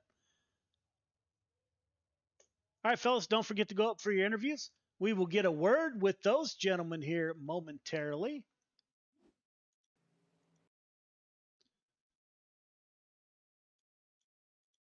As soon as I get it set up. Jason Hines is in the booth. Jason Hines moves up 2 from his starting position. Jason, this is Joe. You got me? Yeah, I got you. Man, I have no idea what's going on tonight here at Cedar Lake, but I got to tell you, races like this are hard to call, but man, you were able to bring that 66 home on the podium, man. Walk us through your night. What's going on out there? It's just really tough tracks. Cedar Lake is really rough and tough, and you got to be up on the wheel the whole way around it every lap. So I think it was a tough little big car count, and not a lot of people familiar with the cars. So yeah, man, you brought it home. You're 4th in the points, so you're looking at a good points night as Shreves finished 8th. That's the points leader. Cox, who's in front of you, he finished 7th. So you're, let's see, 61, 40, 48 points or so behind Cox for that third points in the overall point standing. So great run by the 66, man. I commented that the 66 has improved dramatically over the past few months. What do you attribute that to? I don't know. I think it's just lots of lap time, lap practice, and another thing is learning how to be patient. I'm a really aggressive driver, and learning to dial that back has been a little bit of a challenge. But I'm learning, and I'm getting faster each week. So. Yeah, man, I tell you, patience pays off because your finishes are starting to prove that that is the way to go. So great run by the 66, my friend. Who do you want to thank for your podium finish? Got to thank Coulter at Redline Race Designs there, the guys at Miller Time, the MMR crew, and you for putting this on, and happy Thanksgiving. Yeah, man, and we'll see you next week. Sounds good. All right, man. Bye. Anthony Marvulio, the Mass Mafia driver, he moves up 8 positions from his start. Anthony, this is Joe. You got me? Yeah, I got you, Joe. Man, we were just talking to the 66. What a crazy night tonight was. Man, these races are hard to call, man. But the 238, you were able to move up 8, man. How'd you get up through the field? Yeah, honestly, just sticking to the bottom, staying out of trouble, letting everybody get bottled up at the top or getting into the wall. I just played it safe on the bottom. I maybe ran the top a handful of laps out of this 30-lap race. Yeah, great run by the 238, man. Let's see, where'd you come in the points? Let's take a quick look. You were 7th in the points. Looks like you are going to make a big jump. Donald Ingram, Jeff Kemper didn't show up. Chris Cox is in that group. Randy Shreves will drop down. So the 238's looking at a great points night here at Cedar Lake. Who do you want to thank for your podium finish, man? You, Joe, for putting this all on everybody that's in this league. I mean, for the amount of cautions that we have and the amount of talent that we have, it really doesn't show what we're capable of. I feel like tonight was just a bad showing, but I mean, all the guys up in the front, I mean, they're very clean. You know, it was good to see Caden back in here, and he was fast. Just the young gun pulled the trigger a little too soon, and you know, overdrove it probably just a little bit, but you know, for his first night back, he did a great job, I think. So, you know, just everyone that puts into this league, it's getting better and better every week. Yeah, man, it's great to see the 12 cars. How's the baby and the wife and the house? Baby and the wife are good. That's why I wasn't able to. I missed the 358s, and then I was like, oh shit, it's Friday. I'm losing track of days here, and baby's good. You know, the wife took care of him while I was able to do this, and we're actually prepping for Thanksgiving tomorrow. We're gonna have some people over and do a small thing. So I was in the middle of cooking for the 358s, and I had to miss practice and qualifying for all the other 2 races. But able to battle back in the limiteds. I got up from like 18th to 4th, and here I went 10th to 2nd. So all in all, good night. Yeah, man, I can sit here and smile as all my kids have moved out, and so I can only smile, man. The chaos of days gone by. I'm glad to hear all is well, my brother. I wish you a great Thanksgiving dinner tomorrow, then, and hope to see you next week, my friend. Sounds good, Joe. Thank you. All right, man. Have a great night. You too. Joseph Grandy in the 518. He's able to close the deal. He brings home his 4th win, which ties Randy Shreves for wins in the 305 sprint cars. And I'm pretty certain the 518 will take over the points lead. Joseph, this is Joe. You got me? Yep. How you doing, Joe? Man, that was a rough night, man. We were talking to the previous 2 drivers. I'm tired. What was that? I'm tired, man. Great run by the 518. You kept it up front. You didn't really have any challengers. What do you like about Cedar Lake? Nothing really. That seems to be a common theme. It just happened. I started out front and didn't have to deal with any of the drama that was going on behind me. Where are you from? Upstate New York. I got to write that down. Upstate New York. What's the weather like in upstate New York? It's probably like 30-something degrees right now, raining. And raining, no snow? Nope, not cold enough for snow yet. Getting there. Right on. Man, great run by the 518. Congratulations on your victory. Again, we'll have to see the points tomorrow morning, but I'm pretty certain that 518 is looking at possibly its first championship. You and Randy Shreves next week. It'll be for the championship. Hopefully it's a good race. Man, I hope. I haven't even looked at the schedule to see where we're at, but yeah, I can't wait, man. It looks like you 2 cats are going to battle it out. The obviously the 2 best drivers throughout the season in sprint cars with 4 wins apiece now. So man, I'm looking really forward to that. Great job tonight, my friend. Who do you want to thank for your drive to victory lane? I'd like to thank you, Joe, that got your 6 network. Years Unlimited, and everyone else who makes this thing possible. All right, man. I'm glad you don't have to shovel snow. Great run tonight. Hope to see you next week. I got a snowblower. Have a good weekend.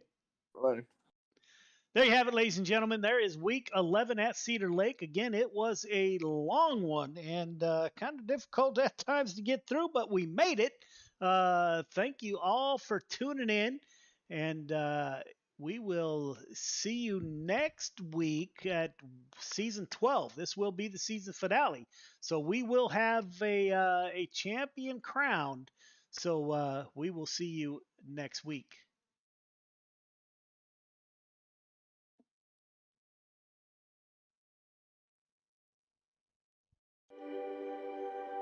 Mission 22 is founded on the timeless principle that America's warriors are equally valuable overseas as they are within our borders. We are unwaveringly committed to the journey back home and understand the barriers our heroes face when making the often arduous and taken for granted transition home. Trauma is an opportunity. While bleeding, hidden pains of the past can never be removed.